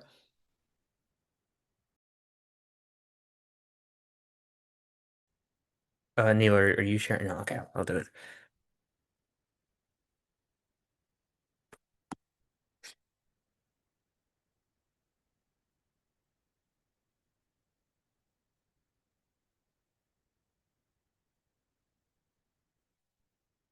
Can you see it? Hello? Yep. Okay. How do I? All right. Okay, so here's Team Red Frontier critiques. All right. So the first team that we'd like to critique is Novolab. So regarding their habitat, Martian regolith consists of highly abrasive and jagged particles, and they said that they'd use this directly in their 3D printer to create their habitat. but this presents severe issues that could easily jam or destroy the 3D printing equipment before the construction is completed. Sorry. Also, 3D printing a massive regolith shield or igloo structure requires substantial power and an immense amount of consumables, which may not be feasible for an early stage Martian deployment. Also, we believe Team Novolab has not accounted for the 3D printer in their mass breakdown. Regarding their mission goals, digging into Martian ground and excavating lava tubes require heavy-duty excavating equipment, and transporting that mass from Earth is a massive logistical strain. And the project's payload limits, which is 30 metric tons, likely can't support that. Also, Team Novolab has stated that they will mine the shallow ice layer for water, but at a depth of just 20 to 30 centimeters. And exposing Martian permafrost directly to the low atmospheric pressure causes ice to sublimate rather than liquid water. Regarding their food source, relying on bioengineered radiation-resistant crops in a closed agricultural dome, which is what they said they'd make, leaves the crew completely vulnerable. And if the radiation shielding on the dome like fluctuates, or if the crops die, or if any thing happens, they have no immediate backup food source. And also, due to Mars's very thin atmosphere, a large and very widespan transparent dome holding like Earth-like atmosphere build up a lot of pressure, and engineering transparent material in the first place to withstand that is like a big structural problem and probably won't come for a while. And also, your dome offers minimal protection against Martian dust storms, solar flares, and radiation. All right, so next we have Team Sojourner. Okay, so first of all, the habitat being 15 to 20 kilometers from the primary lava tube increases EVA duration, rover dependence, and the overall like operational complexity. Also, we're wondering like to what extent like astronaut safety was considered when selecting that distance, and also if the lava tube is intended to provide long-term radiation protection, how will the crew be protected before the tube has been fully explored and certified for habitation? Finally, if the lava tube proves unstable or inaccessible, what contingency plans exist for phase 2 of the mission? Okay, and for Team Olympus, we were curious on how a large inflatable habitat would be safely deployed inside a lava tube, and how the structural stability of the tube would be verified before crew occupation. And the mission, we think, relies heavily on greenhouse food production. So how long, like, we're not sure exactly how long the crew could remain self-sufficient if crop production were interrupted by equipment failure, disease, or dust contamination. And also, if your communications architecture appears to depend on a single relay satellite, what redundancy exists in the event that those communication systems would fail? Okay, for Team Orion, the idea of a transformable spacecraft, it is an innovative concept. However, the logistics of being able to transfer a landing vehicle into a long-duration habitat introduces structural, thermal, and pressure challenges. And additionally, we found a question on these engineering constraints and how they were evaluated to ensure crew safety and habitat integrity. Additionally, ice-based ISRU is heavily relied on by this team, and we are wondering about how was the expected water availability quantified, and what contingency exists between the underground ice deposits, and what will happen if they're smaller and provide less than anticipated. Lastly, your science program covers a wide range of objectives, and how would those objectives be prioritized if mission time or available resources became limited? Okay, for the next team, they proposed 3 10-kilowatt kilopower reactors, 30 in total, and we had a question on how can you determine whether or not this is sufficient power. And we were interested in understanding how the requirement of this continuous electrical power was determined, particularly when supporting habitat operations, ISRU, scientific instruments, greenhouse systems, and future expansion. Additionally, regarding your reactor, is hydrogen completely recycled within the closed loop system, or is imported hydrogen required to sustain methane production over the mission duration? Finally, have you completed the mission-wide power budget that demonstrates the balance between power generation, storage, and consumption throughout all mission phases? Okay, so That's this concludes Team Red Frontier's formal critique of the opposing groups, and we look forward to seeing how the other teams address these engineering and logistical gaps during Friday's defense round. So thank you. Thank you. Thank you. And I just want to take a moment to let you all know that I am so happy with all of your presentations and the fact that you are deeply thinking about all of these presentations and how important safety and logistics are. And it makes me extremely happy, and I'm just so proud of all of you. Is Project Etheria here? Yes, we are here. Would you like to present now, or do you want to wait until your scheduled time? I'm ready to present. Yeah, we can present right now. Go for it. You have 15 minutes starting now. Thank you.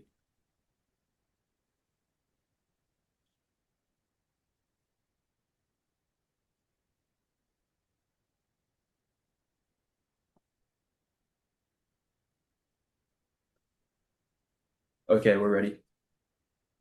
Esteemed judges, fellow competitors, and members of the Mars Society. Today, we will be presenting a critical technical review of several Mars mission designs. Our goal is not to dismiss the effort or ambition of any team. Every proposal here clearly reflects serious thought about what it takes to survive and operate on Mars. However, a crewed Mars mission cannot be judged only by how impressive the concept sounds. It has to be judged by whether the system survives real failure conditions. So our review focuses on one central question. When a mission-critical system fails, does the design still protect the crew and allow the mission to continue? Across the presentations, we noticed several recurring issues. First, many teams described normal operations, but did not always close the failure chain. What fails, what backup activates, how it is repaired, and how long the crew can survive during that failure. Second, the EVA rescue logic was often compressed. Teams discuss exploration, drilling, scouting, but didn't always show suit limits, rescue timing, rover recovery, buddy system rules, abort procedures, or emergency oxygen margins. Third, some advanced technologies were treated as if they were already mature infrastructure. MOXIE, lava tubes, humanoid robots, and autonomous construction, 3D printing, and biological life support, they are promising, but they still need scale, redundancy, and failure planning before becoming crew critical. Finally, several missions describe complex habitats, rovers, greenhouses, drones, or base layouts without clear mission-specific models. That makes it harder to verify scale, integration, and how these systems physically work together. To be fair, it is possible some teams include much more detail in their written reports, but our critique is based on what was clearly presented. So starting with Project Red Horizon, they selected Arcadia Planitia used a two-launch architecture, included robotic pre-deployment, nuclear power, and an ISRU pathway for return fuel. Those are strong mission elements. However, several specific claims create important feasibility concerns. The first issue is landing geometry. They stated that your voice is fading, so if you have a microphone, hold it still in front of your mouth. All right, can you hear me now? Yes. Oh yeah, so as I was saying, the first issue is landing geometry. They stated that two spacecrafts would land about 2 kilometers apart, but the coordinates they gave differed by roughly 0.9 degrees latitude. On Mars, 1 degree of latitude is about 59 kilometers, so that difference implies roughly 50 kilometers or more, not 2 kilometers. The second issue is the habitat atmosphere. They described an Earth-like atmosphere of 14.7 psi, 78% nitrogen, and 21% oxygen. That may be comfortable, but it creates a major gas supply challenge. Nitrogen is not easily available on Mars at that scale, and the presentation did not justify the nitrogen mass, leakage replacement, or why sea level pressure is necessary instead of a low pressure habitat. The third issue is autonomy. They said robots spend 16 months preparing the base, but also receive daily Earth instructions. That is not the same as a fully autonomous construction. If a pressure, power, reactor, or water system fails, then the response cannot depend on waiting for the next instruction cycle. Finally, their ISRU return fuel chain is chemically logical, but the production rate was not closed. Ice to water, water to electrolysis, hydrogen to Sabatier methane all make sense, but the mission still needs kg of water per sol.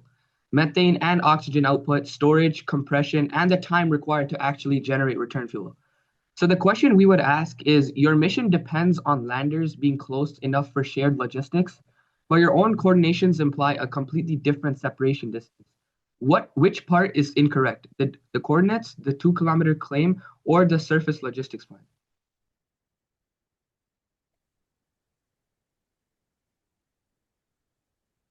Okay, next is Dex Lab 1. It included nuclear power, ISRU, agriculture, robotics, drilling, 3D printing, settlement construction, and long-term self-sufficiency.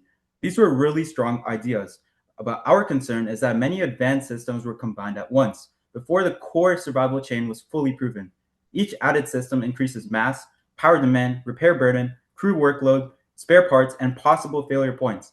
For a first crewed Mars surface mission, the priority has to be water, oxygen, power, habitat safety, radiation protection, medical response, and emergency repair.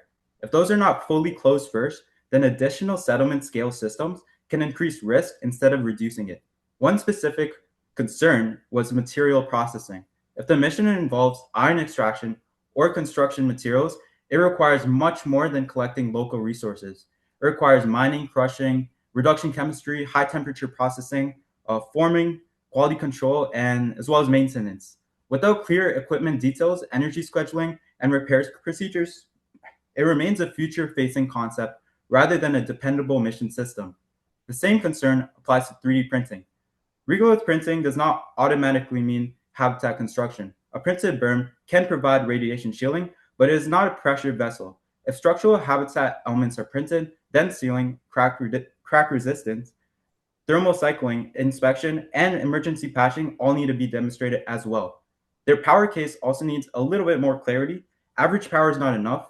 Habitat heating, drilling, water extraction, electrolysis, greenhouse lighting, rover charging, and industrial processing could overlap. A worst case power schedule is needed, not only just a power source. So our concern is not that the ideas are bad, they were excellent. It is the mission that introduces several complex systems before proving which ones are essential, which ones are experimental, and which ones the crew can survive without. So the question we asked Dex Lab 1 is, if iron extraction, 3D printing, or advanced drilling fails, what exact survival functions remain independent, and what parts of the mission would have to be abandoned? Now, let's talk about Red Frontier. Their science case was strong. Oxia Planum is valuable because of its clay-rich ancient terrain and its relevance to astrobiology. This is a good scientific reason to study the site. However, a site that is excellent for ancient life science is not automatically the best site for a crude human base. That is the main distinction here: rover science site versus human base site. A rover mission can prioritize ancient water evidence, clay minerals, and biosignature preservation. A crewed mission needs those things, but it also needs cargo landing safety, construction space, water access, emergency routes, power logistics, and long-term surface operations. Their use of ancient water evidence is not enough to prove present-day crew survival. Clay-rich Noachain terrain shows that water interacted with the region in the past.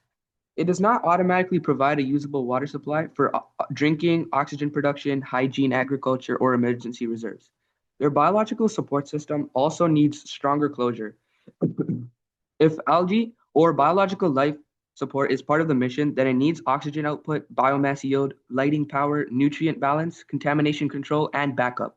A biological system can be valuable, but if a culture crashes, it can also become a single point of failure. Finally, emergency command structure needs to be clear. Collaboration is important, but fire, depressurization, suit puncture, rover failure, and radiation alerts require immediate command authority. In an emergency, the crew needs a defined chain of command, not only teamwork language. So the question we would ask is, your site is excellent for ancient life science, but what makes it superior for keeping humans alive compared with a site chosen first for accessible ice and surface logistics. Okay, now is Terra Firma / Sol Elpis. This was a detailed and resource-heavy proposal, especially around water extraction, reserves, power, and redundancy. So the critique here is not about the cost, it's about the operational dependence and whether the backup systems are truly independent. So our first major concern is the water scale. They calculated the ability to melt around 55,400 kilograms of ice per sol after losses, with a target of 15,000 kilograms per sol. That is enormous for a small crew. At that scale, the issue becomes handling, pumping, purification, storage, freezing, prevention, thermal control, and maintenance. The reserve logic also creates a concern. They mentioned a 20-ton water reserve and a 13-ton water jacket for shielding. If these are produced on-site, the habitat is not fully protected until production succeeds. If extraction fails before the reserve is filled, the backup depends on the same system that failed. Their Nomad Station contingency also changes the mission away from industrial extraction toward long-range exploration. That may be a contingency plan, but it is not really a backup route for the same mission architecture. It is essentially a different mission mode. The final concern is reactor dependency. Their plan relies on 2 pylon 150 reactors producing about 300 kilowatts electrical and 500 plus kilowatts of waste heat. That supports water, oxygen, methane, agriculture, as well as heating. If that reactor water chain fails early, several backup systems weaken at once. So their redundancy is strong, but several backups depend on the same water and power chain they are meant to protect. So the question we ask is, if the reactor water chain fails before the 20-ton reserve and 13-ton shield are filled, what independent system keeps the crew alive and shielded?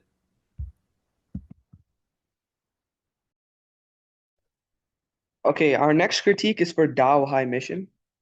The proposal included water resource focus, science goals, crew selection, and long duration operations. However, the main concern is redundancy. They choose 3 astronauts for an 18-month Mars mission. This is a very limited crew for the amount of work required. A Mars mission needs engineering, medical care, geology, robotics, EVA operations, water systems, food systems, power maintenance, communication, and emergency response. With only 3 people, if one astronaut becomes sick, injured, isolated, or unable to perform EVA, the mission instantly loses 1/3 of its capability. This is a major operational risk. Their role distribution also creates a single point of failure. Their engineer is responsible for mechanical, electrical, chemical, habitat, life support, power, and robotic system. This is too much for one person under Mars condition. If that person is unavailable, several core systems lose their specialists at once. They also selected astronauts around 1.5 to 1.65 meters to save resources. That may reduce some resource demand, but it does not solve the core survival constraints. A crewed Mars mission should prioritize skill redundancy, emergency capability, physical and psychological readiness, and repair expertise. Finally, the mission assumes technological advancements within 5 years. This is not a reliable design basis unless the team identifies which systems, their current readiness, and fallback procedures. So the critique is that the mission tries to reduce crew and resource demand, but sacrifices redundancy and resilience. The question we would ask is, if your only engineer becomes injured, medically unavailable, or psychologically unfit, who maintains power, robotics, chemical systems, life support, and the habitat for the rest of the mission? Okay, now Red Initiative. This proposal was creative and included robotics, autonomy, nuclear power, weather monitoring, and public engagement. The main concern is that several important systems appear to depend on future or unproven infrastructure. The first issue is setup time. They described a 2 to 3 week autonomous setup phase before crew arrival. That is very short for validating a crew base. Before humans depend on it, the base needs proof that power, pressure, heating, water, oxygen, communications, airlocks, rovers, and emergency systems work reliably. 2 or 3 weeks may identify obvious early problems, but does not prove long-term reliability. If the crew arrives and systems fail shortly after, the crew becomes the repair team for an unproven base. Their medical role presentation also raised a little bit of concern. There's uncertainty over whether the nutritional psychologist was also a trauma surgeon and why that role was not on the slide. A Mars medical system cannot be improvised or vague. The team needs a clear medical command structure if you have one, and clear emergency responsibilities as well. The humanoid robot can also be another risk. A robot can help the crew, but it is not a proven Mars crew member. Dust, cold, radiation, battery limits, joint wear, terrain, and repair difficulty can make it high risk. If it fails, it becomes dead mass unless repair is planned. Finally, Mars relay networks and advanced communications cannot be assumed unless the mission deploys and controls them. Crew safety cannot depend on infrastructure that may not exist or also may not be available. So the question we would ask is, if the humanoid robot fails and the assumed relay or weather network is unavailable, which core operations can still continue without redesigning the mission? To conclude, across the reviewed missions, many of the strongest ideas also became the largest risks when they were treated as guaranteed systems. The first takeaway is that concepts are not closure. Naming MOXIE, ISRU, lava tubes, 3D printing, hydroponics, robotics, or biological systems does not automatically prove crew survival. A real design has to show scale, redundancy, repair, and failure response. The second takeaway is that surface operations decide survival. Many proposals were strongest on overall mission vision, but less clear on EVA rescue, dust control, emergency command, medical response, and long-term maintenance. The third takeaway is that the best Mars plan is not simply the most ambitious one. The most credible mission is the one where water, oxygen, power, habitat safety, crew health, and emergency response remain functional even after a major system failure. This is why engineering realism matters so much. On Mars, a small unsupported assumption can become mission critical very quickly. So our final point is this: the real test of a Mars mission is not how ambition sounds, but how well it protects the crew when something goes wrong. Thank you so much for listening. Thank you. Thank you so much. Great presentation. Let me stop the recording.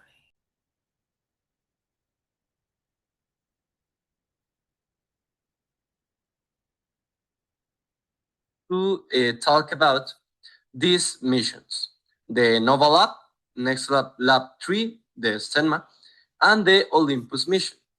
And all the points that we are going to critique, it's very important for future missions.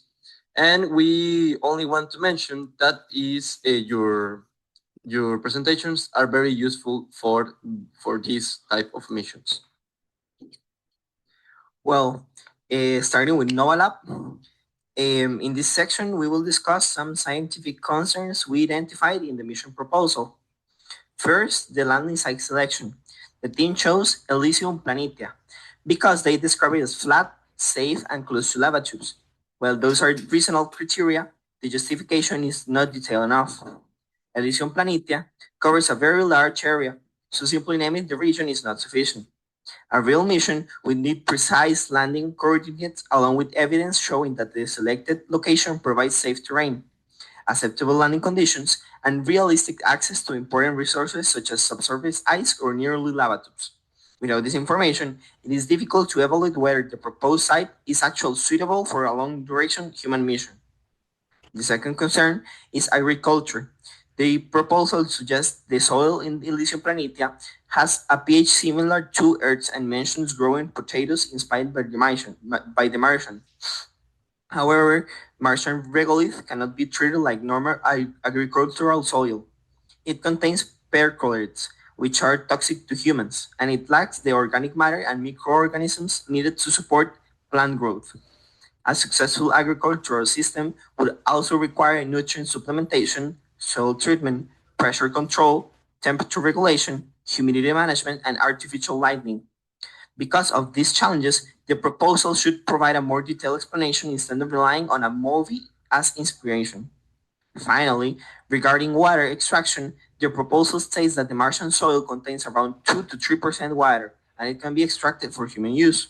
While this is scientifically possible, the proposal does not explain how much soil must be processed every day, how much energy the extraction system requires, how the water would be purified, or what backup plan would exist if the system failed. These calculations are essential because water is one of the most critical resources for crew survival. Okay, our next point is the oxygen production.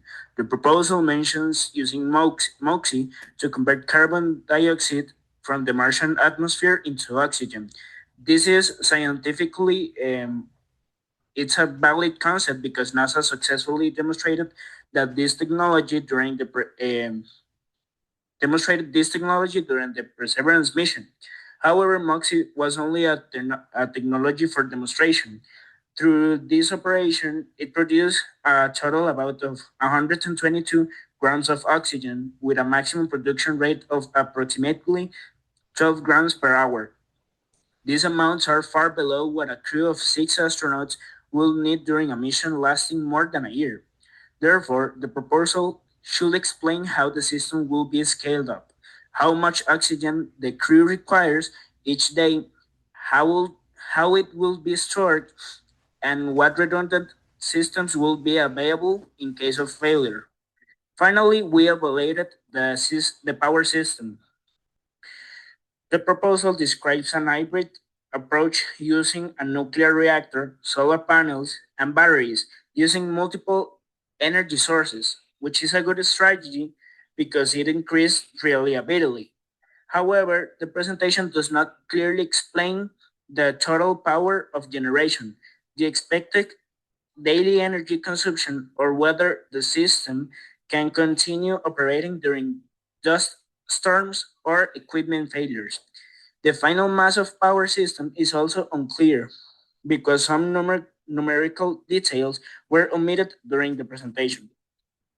Since every mission system, including life support, water extraction, communications, and scientific equipment, depends on electricity, the energy budget should be one of the most detailed parts of the proposal. We believe that the proposal includes many promising ideas, but several important engineering and scientific details that should be supported with a quantitative calculations and stronger evidence. Addressing these points will significantly improve the feasibility and credibility of the mission. Let's continue with DexLab 3. DexLab 3 presents a very creative and ambitious mission. We appreciate that their proposal tried to include many important parts of the Mars mission, such as habitat design, ISRO, water extraction, robotics, greenhouse systems, and human operations. Their mission also had a clear long-term vision because they were not only thinking about survival, but also about creating a more self-sustaining environment on Mars. However, our mission concerned feasibility. The mission seems closer to a permanent Martian colony than an initial 18-month crew mission. The team includes many complex systems working at the same time, such as habitat construction, oxygen production, water extraction, agriculture, robotics, and life support system. Because of this, it was not completely clear which systems were essential for the crew survival, and which one were experimental or intended for a future expansion. One example is the habitat. The habitat concept was visually interesting and included advanced ideas such as radiation shielding, insulation pressure layers, dust control, and the use of Martian materials. However, the team mentioned using around 252 tons of Martian material and only 10 tons from Earth. They also said that the construction could be completed in 4 to 6 weeks. For us, this seems very optimistic because it will require robotic systems capable of meaning, transporting, processing, 3D printing, seeing, and testing the large structure before the crew arrives. Another concern is the oxygen aware system. The team explained that they will use an ISRO plant to produce oxygen from Martian carbon dioxide. And they are also connected with a system with a Savitar reactor and electrolysis. This is an interesting idea, but the process needs clearer calculations. For example, they should explain how much oxygen the astronaut needs per day, how much oxygen the systems can produce, and how much power it requires, and how oxygen will be stored. They also mentioned that the carbon monoxide is produced, but the safety handling of this toxic gas was not fully explained. The water extraction plan also needs more detail. They mentioned that the Martian regolith contains around 3% water and that 1 ton of regolith could be produced about 27 kilograms of water. For crew mission, they will need to explain how much regolith must be processed daily and how much energy that will require, and what backup system will be used if water stress fails. Their greenhouse system was also creative, especially because it includes hydroponics, environmental control, lighting, and solar concentration. However, since food production depends on many value systems, the team should explain what will happen if a pump sensors, nutrient system, lighting system, or power supply fails. It was not fully clear whether cure depends on the greenhouse for survival or if it's mainly a supplement. Finally, the human suppressor section mentioned basic needs like oxygen, water, sleep problems, and artificial lighting. For 8-month Mars mission, we think it needs more detail about EVA safety, medical emergencies, exercise, biological health, conflict management, and crew role redundancy. Overall, the XLab 3 have a very creative concept, but the mission will be stronger if the team reduce the scale, potential survival systems, and explain how each critical sensor will be tested before crew arrival. Or my question is, how will your team prioritize the sensor survival systems and verify their habitat, oxygen production, water extraction, greenhouse, and robotic construction system are safe and fully functional before crew arrives? Well, to continue, we have the guys of the Olympus mission. So guys, we want to pay you attention to these very important things. First of all, thank you for your presentation. We really enjoyed the habitat concept and the mission concept. And especially the idea of combining lava tubes with inflatable structures. Since engineering is one of the most critical aspects of a long-duration Mars mission, we were hoping to learn more about the engineering process behind your design. That is why our question focused mainly on the feasibility and the implementation of the habitat. So to start, we have the landing site. Okay, our first observation is about the mission objective. During the presentation, we did not hear a clear explanation of the main goal of the mission on Mars. The mission objective is important because it guides all the engineering decisions, such as where to build the base, what equipment to use, and how to use the available resource. We will have to better understand the main purpose of the mission. Our second observation is about the landing site. Your team chose Tarsis province because of the lava tubes, which is a very interesting idea. However, we would have liked to know why Tarsis was chosen instead of another place like Arcadia or Plantidia. We did not see comparison based on factors such as landing safety, access to water ice, grounding stability, or how suitable the area is for long-term base. This comparison will help explain why Tarsis is the best choice. Finally, we notice that the habitat design mainly focuses on protecting the crew from the radiation by building the base inside a lava tube. While this is a good solution, we did not hear much about other health challenges of living on Mars for a long time. For example, Mars has much lower gravity than Earth, which can cause astronauts to lose muscle and bone strength. We would have liked to know what systems or equipment your habitat includes to help reduce these effects, such as exercise areas or other way to keep the crew healthy.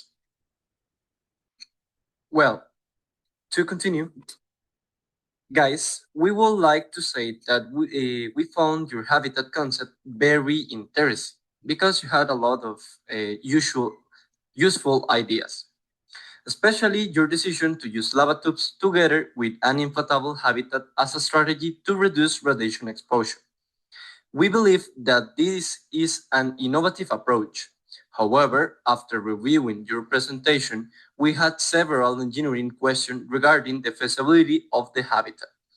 First, because of the success of your mission depends on installing that habitat inside a lava tube, we noticed that the presentation did not explain how the selected cave will be inspected and validated before deployment.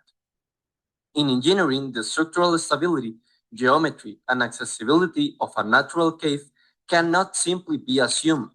We expected to see a process for characterizing the lava tube and confirming that it is suitable for long-term human occupation before construction begins. Second, based on the habitat shown in your presentation, it appears to consist of a single compact inflatable module. This made us wonder how all the infrastructure required for an 18-month mission will be accommodated.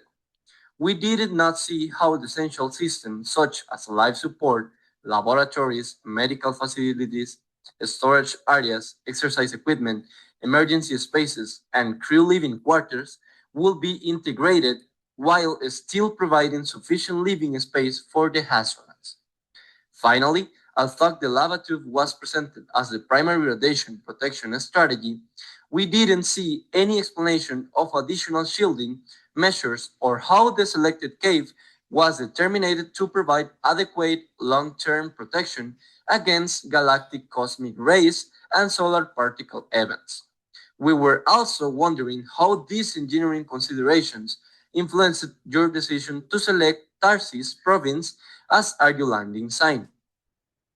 Could you clarify these aspects of your engineering design? That's the main question. And to finish, guys, before we finish, we would like to thank your team and thank all the teams that we critiqued, and as well as all the teams participating in this competition. Designing a realistic mission to Mars is a challenging task, and we truly appreciated the effort, creativity, and dedication that everyone has invested in their projects. Thank you for listening, and congratulations to all the teams for their hard work. Okay, great critiques, and I believe we have a couple of minutes for Dex Lab 2 to come back on. Yeah, we're right here. Go for it. Perfect. I'll just share my screen right now.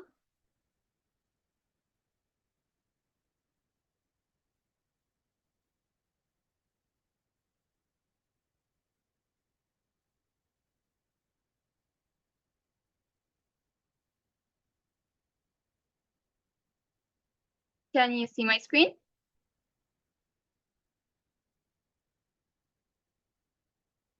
Yes. Okay, perfect. Again, I deeply apologize for the issues we had in the beginning of our presentation, but we're back. So I'm Hems from Dex Lab 2, and I'm here to give a technical review and the evaluation of other teams. To start, we would like to start with Nova Lab. For our technical critique, we would like to critique the location selection. The report includes several reasons for selecting their landing site, but they didn't have any, or they didn't put those justifications or explained it in the presentation. We think the presentation should clearly communicate all major engineering reasons behind their final decision. Another thing is the research laboratory. The proposed research laboratory appears excessively large. It would require significant mass, volume, and power. And they didn't even add a mass estimate or engineering trade-off when they were presenting. So it's unclear whether the complete habitat would remain within the 30-ton mission limit. Another thing is their architectural concept. The architectural system was presented as being inspired by the Martian movie, but no scientific references or published studies were provided to support this design claim. The engineering decisions should be based on verified scientific research rather than fictional scenarios. They also had some scientific issues with the Martian. The project relies on concepts from the Martian, although several agricultural scenes in the movie were not scientifically accurate. The movie shows crops growing directly in untreated Martian soil, despite the presence of perchlorate, toxic salt that would make the Martian regolith unsuitable for direct cultivation. It also depicts the use of untreated human waste as a fertilizer, which introduces serious biological contamination risk and is not considered safe without proper treatment. These limitations were not discussed, making the architectural concept scientifically weak. Their crew daily schedule was not well balanced. They had more than 2 hours allocated for meals, which reduces the time available for scientific research, maintenance, EVA operations, and other mission critical activities. Our second team would like to critique is AD Mars. A large portion of the presentation focused on general facts about Mars, like its color or its atmosphere or lack of oxygen, which are already well known and do not demonstrate their engineering work. The team mentioned using a surface scanning system to analyze the landing area, but no explanation was provided on how the system works. Its capabilities and reliability were not discussed. The presentation referred to water-based exercise, which is not explained how this system would operate under Martian conditions where liquid water is already scarce and unavailable. The team proposed melting Martian ice, and no explanation was given about the extraction process. It was also not discussed whether the obtained water would be safe for human consumption after purification. Our third team is Team MESA. For the technical critique regarding the rover, it was not mentioned how much oxygen will be supplied inside the rover during long missions, and how will the rover be refueled on Mars. They also did not provide engineering evidence that claimed that the rover is safe for long-distance exploration. Regarding the robot, the proposal includes sending a robot with the crew. However, the science-specific purpose of this robot was not clearly explained. It remains unclear why the robot is necessary and what unique tasks it performs that cannot be accomplished by astronauts or existing robotic systems. For our overall observation, we found some common issues, which include several engineering decisions which lack scientific justification inside their presentations. They also had limited use of trade-off analysis, and some concepts relied on assumptions rather than engineering evidence or previous studies. More quantitative analysis would strengthen the proposed design, and every major design decision should be supported by published scientific references or journals and engineering calculations. And that's all for our presentation. Thank you so much for the second chance we've got. I would like to say that all of the work is wonderful, and this is just some constructive critique, so all of the projects could definitely be on its best ability. Thank you so much. Thank you so much. We do understand this is a worldwide competition, and sometimes we have Zoom issues or technical issues, and it's perfectly fine. Give yourself some grace. We'll get through this together. So the next team that's supposed to present is Sojourner 92. If you are here, please let me know.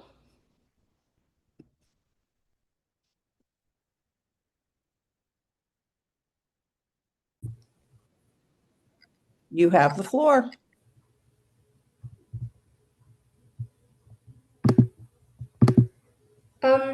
Okay.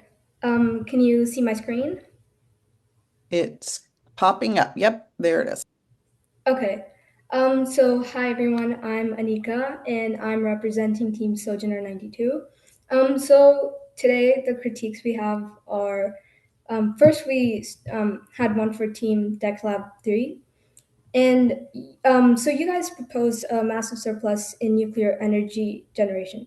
So from an engineering standpoint, what are the specific massive power efficiency benefits of this nuclear fission setup compared to a hybrid solar and nuclear model? And how does this affect your overall launch project? And can I keep going, or do I pause for a second and...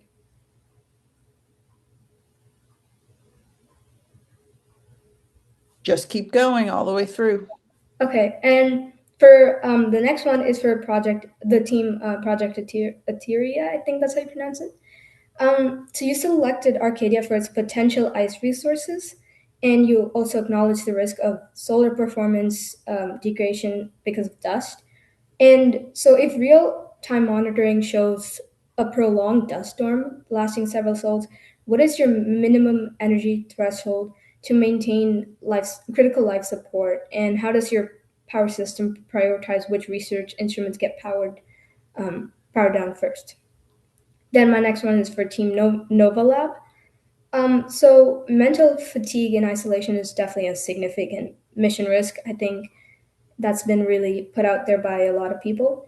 So how does your schedule balance high stakes technical troubleshooting with mandatory downtime to prevent cognitive burnout for the astronauts, like especially during communication delays where the crew is entirely autonomous? And my last one is for Team AD Mars Pioneers.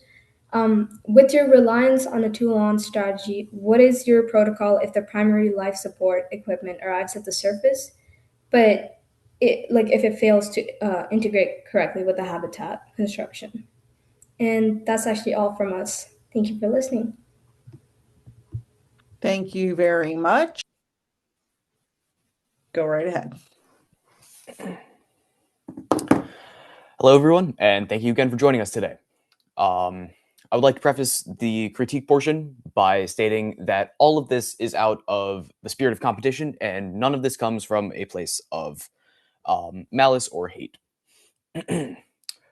First, let's review the framework on AI. On the topic of usage of AI, all AI is prohibited in, this includes images, writing, formatting, and direct usage of AI as a source as this is essential rule for a competition based on the students rather than AI. Any use of this prohibited AI also puts teams at an advantage. This has been clearly stated again and again. Any AI will lead to disqualification. As we'll progress later on, as a result of AI detection technologies not being perfect, we request for any team which has been suspected of AI to provide sources to images as well as the making process of the slides. So during the presentations on on Monday, my team noticed a few slides looked suspicious. So we ran them through AI checkers and a few of them came up dirty. First, we have Project Etheria, directly cited an AI generated image from Adobe Firefly, which is an AI generation tool. Terra Firma, DexLab 1,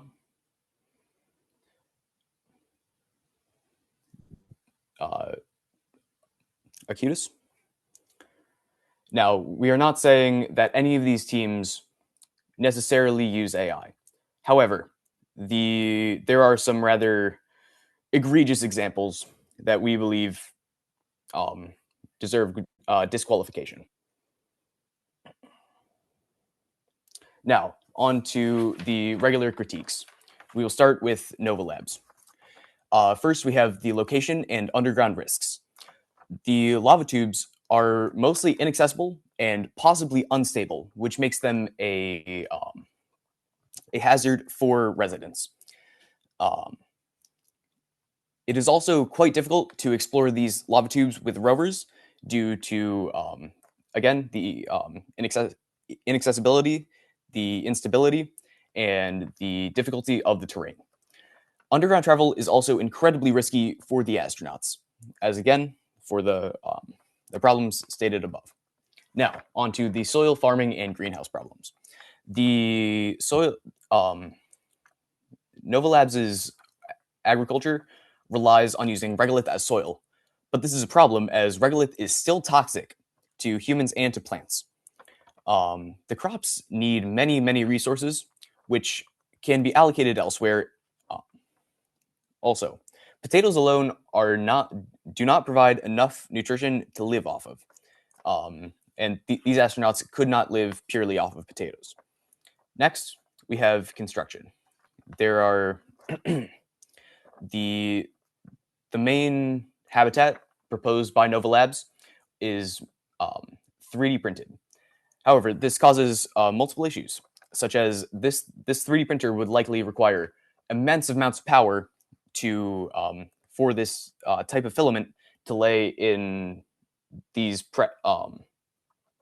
in lines large enough to be practical to make a shelter.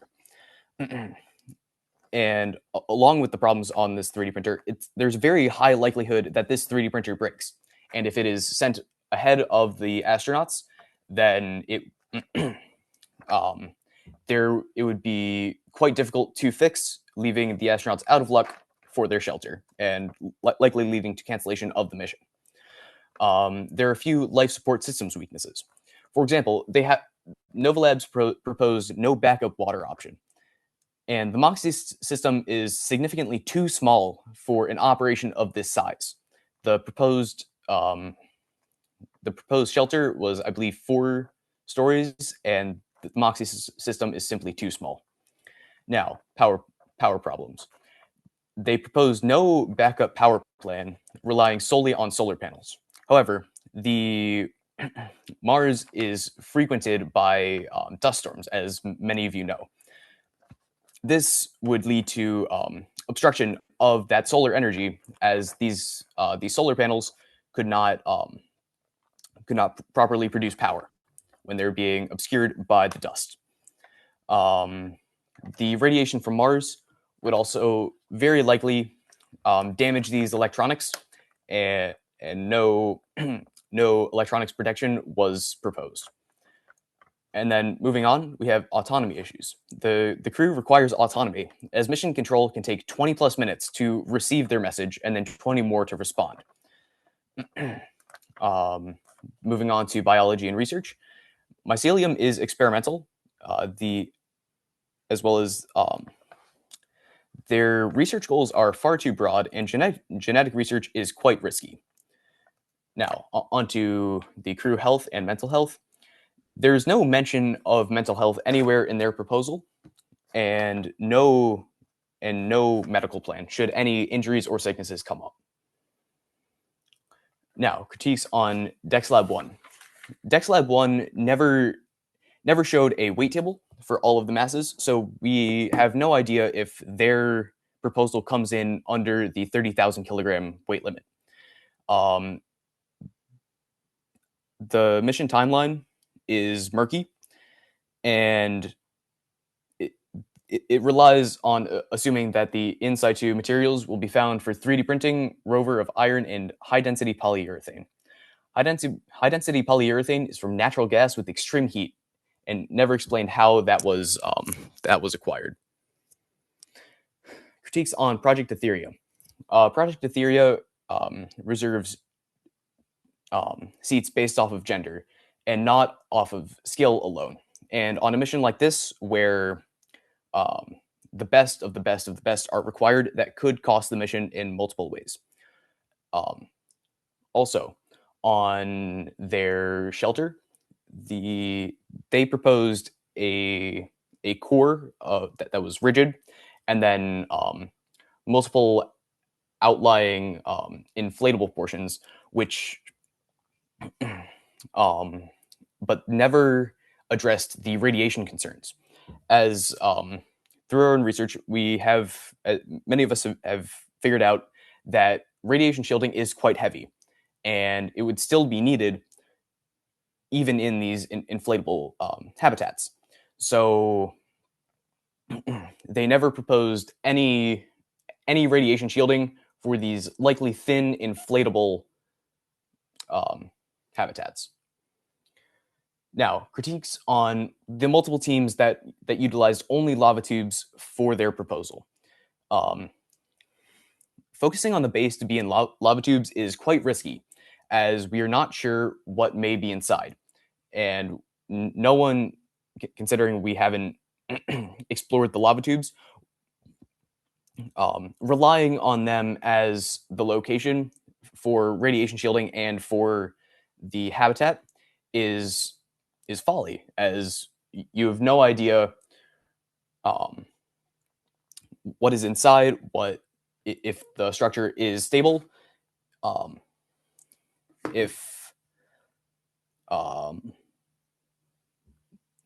and there's been no testing on Martian basalt for radiation protection. It has just been assumed that it will provide enough safety.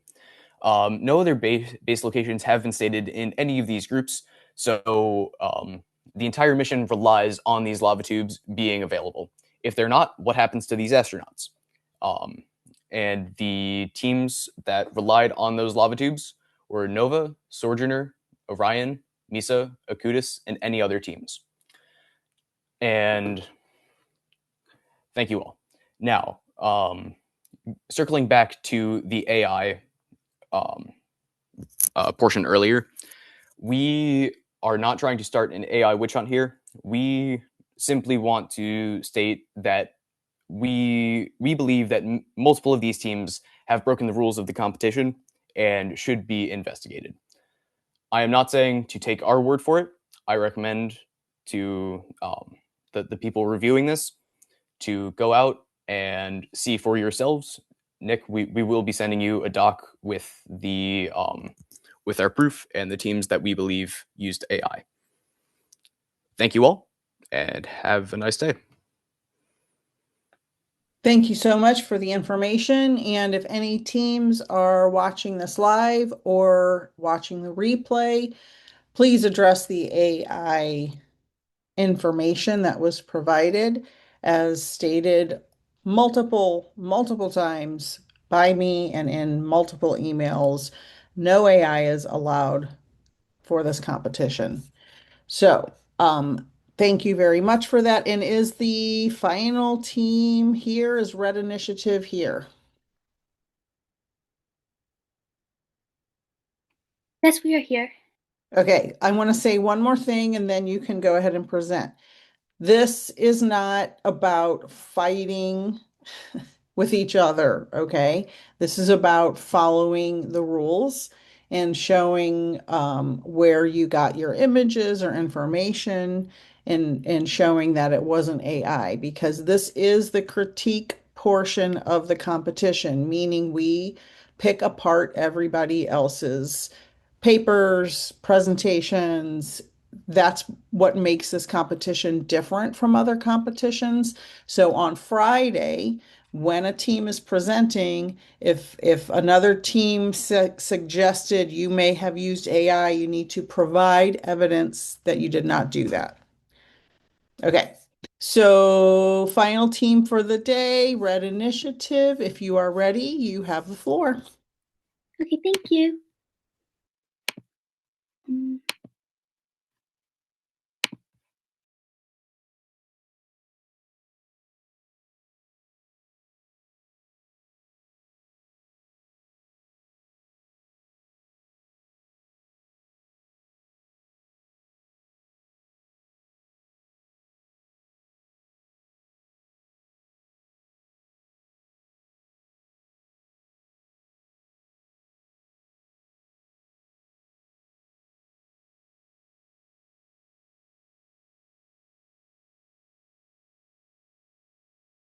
If you're talking, I cannot hear you. I think you're muted.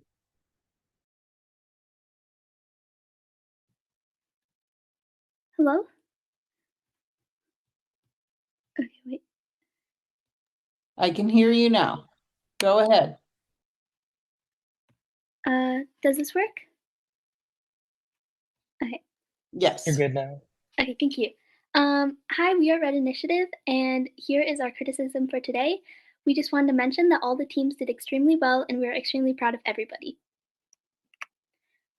Firstly, for Team Novalab, this team wanted to use microarchitecture to protect it as protection against radiation, and also claimed that it's a good lightweight solution, but the mushrooms needed to actually create a shield against the radiation needs a much bigger mass than they planned.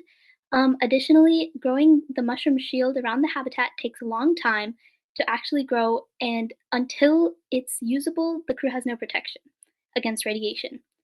Additionally, the team planned their Martian agriculture plans based off of a movie, and they decided to plant potatoes straight into the regolith, but the regolith needs to go under much more treatment to be able to support plant life. Also, the team mentioned having their habitat in the equator of Mars, but their backup plan was to get water from the poles, which isn't practical due to the distance. Also, the team mentioned using DNA of water bears in plants to help them survive the harsh Martian environment. Firstly, the water bears survive through cryptobiosis, which won't help the plants because it'll dry them up. Additionally, if it was even possible to put the DNA into plants, which isn't currently possible with our technology, the Martian environment is still deadly, and the DNA wouldn't protect the plants from the temperature or other aspects. Thank you. That was wonderful. And I want to say thank you for Dao Hai for pointing out the AI thing. Anyway, Team ADI GHS, we want to point out that you only included a singular engineer on your mission and had no cross-train redundancy. So basically, if a single person gets sick or injured, you have a huge problem because you're now missing one of your necessary skills. You don't indicate a lot about how you set up your nuclear reactor, details about it, where it'll be located, and like what it's gonna, what your safety procedures are for that. And this whole presentation was kind of just a little bit vague. You say radiation protection systems, but not what they are, how they're going to be put in, or what your emergency shelters are, where they'll be, what they're made of, how they're installed, stuff like that. For Team MESA, only having 3 crew members isn't very safe, especially if one of the crew members is not available, then the entire project is in jeopardy. Also, if 2 crew members were together on an EVA mission for the buddy system, that would leave only 1 member alone in the habitat, means that 1 member would always be in danger of facing a problem alone. Additionally, the team chose solar power as their main source of power and nuclear as their secondary, which in our opinion, it should be vice versa because solar needs a lot of more space and doesn't continuously work due to the dust storms in the environment on Mars. One of our questions was, how does the continuous, reliable, sun-independent source of the energy be the secondary source? The team also talked about recycling the plastics on board for spare parts, but which objects and how many of them are made out of plastic? And we were wondering, or we were saying that bringing a 3D printer and an entire machine to turn the plastic into PLA filament wouldn't be extremely efficient in space-wise, as there aren't many plastics that can be recycled on board. And during their presentation, the team mentioned the possibility of crews not liking the food on board, and their solution was to get comfort foods. And while having comfort food options is a really good way to counteract meal fatigue, the crew shouldn't be in danger of not being able to eat the food brought on the mission, as they should know every meal available and it should be discussed before the mission. Also, the team wanted to do yearly checkups on the robots on Mars after the mission, which isn't possible due to the launch window of Mars occurring only every 26 months. For Team Dex Lab 1, we wanted to point out that your team allows for solo exploration near the base, which is blatantly disregarding a lot of safety protocols. In case something happens to that one individual, it's going to take a long time for anyone to get out to them, and they'll very likely be dead if it's a serious incident. And we noticed this for a couple teams, but your launch windows were too spaced out. Since a launch window only opens every 26 months and lasts a few weeks, your plan would well exceed the 1.5-year time constraint, assuming that it begins when your first launch lands on Mars. And your region was a little prone to rock falls, I believe, and you have no plan mentioned for dealing with those, circumventing them, what to do if they do happen.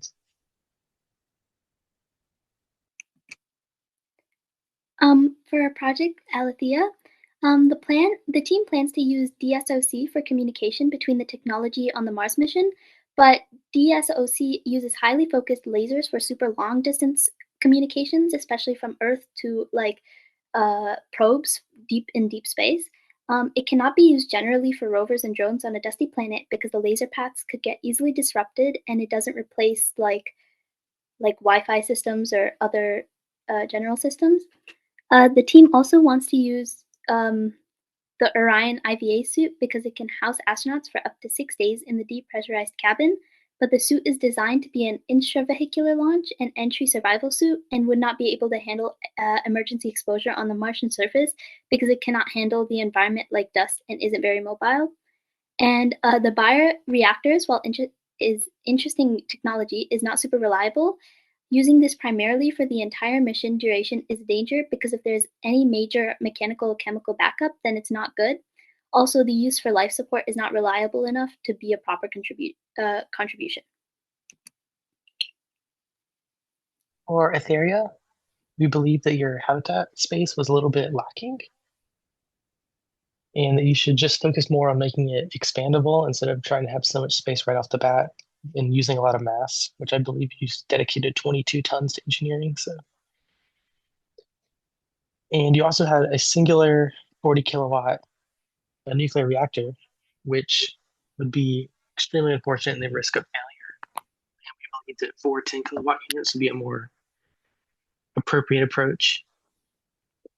And you also underestimated the mass of that singular nuclear reactor to only be about 2,400 kilograms, when in reality, estimations put it around 6,000.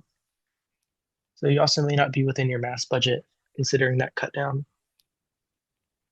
And we also wanted to point out that we believe this presentation didn't put a lot of emphasis on the scientific aspects, which are the main reason we want us to go to Mars. Because otherwise you're just proving we can live there for 18 months. Especially the analyzing dust degradation, which is something we've been doing for a long time. And your scheduling system was pretty wasteful in our opinion, where long-term experiments don't start until almost halfway through the entire mission. You don't have full operations until Sol 261, and the final 100 sols are dedicated to physical preparation for the next mission, which could be done by robots. You're wasting your humans' time on the planet pretty much by trying to do that. Also, one more thing.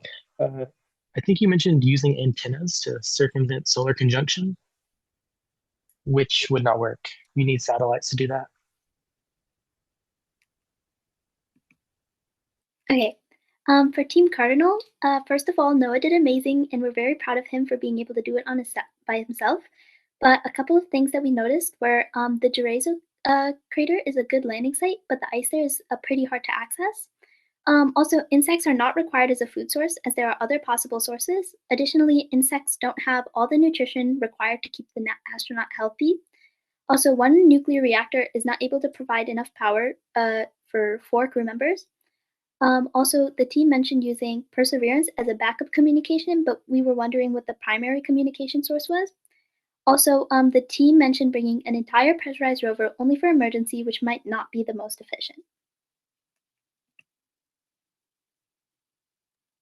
And finally, Team Sojourner 92. You pointed out about life being fundamentally different from life on Earth on Mars, but you didn't specify kind of like what scientific instruments you're going to use to study that and what's going to be your methodology. We're like figuring it out on the go, which would not really be the best approach. And you also identified one of your main mission objectives as exploring lava tubes, venturing into them and extracting samples, which, considering that the only lava tubes we know about on Mars that can easily access are already partially collapsed, they pose a great risk to people exploring deep inside of them. And you didn't list off any precautions for that, such as like struts to keep them up or any kind of protection while you're deep inside those caves. And as I think another team kind of had this going on, but 70 days between the launches does not work. You would go over the timeline because you're out of your launch window. You'd have to wait 2 whole years before you can launch again.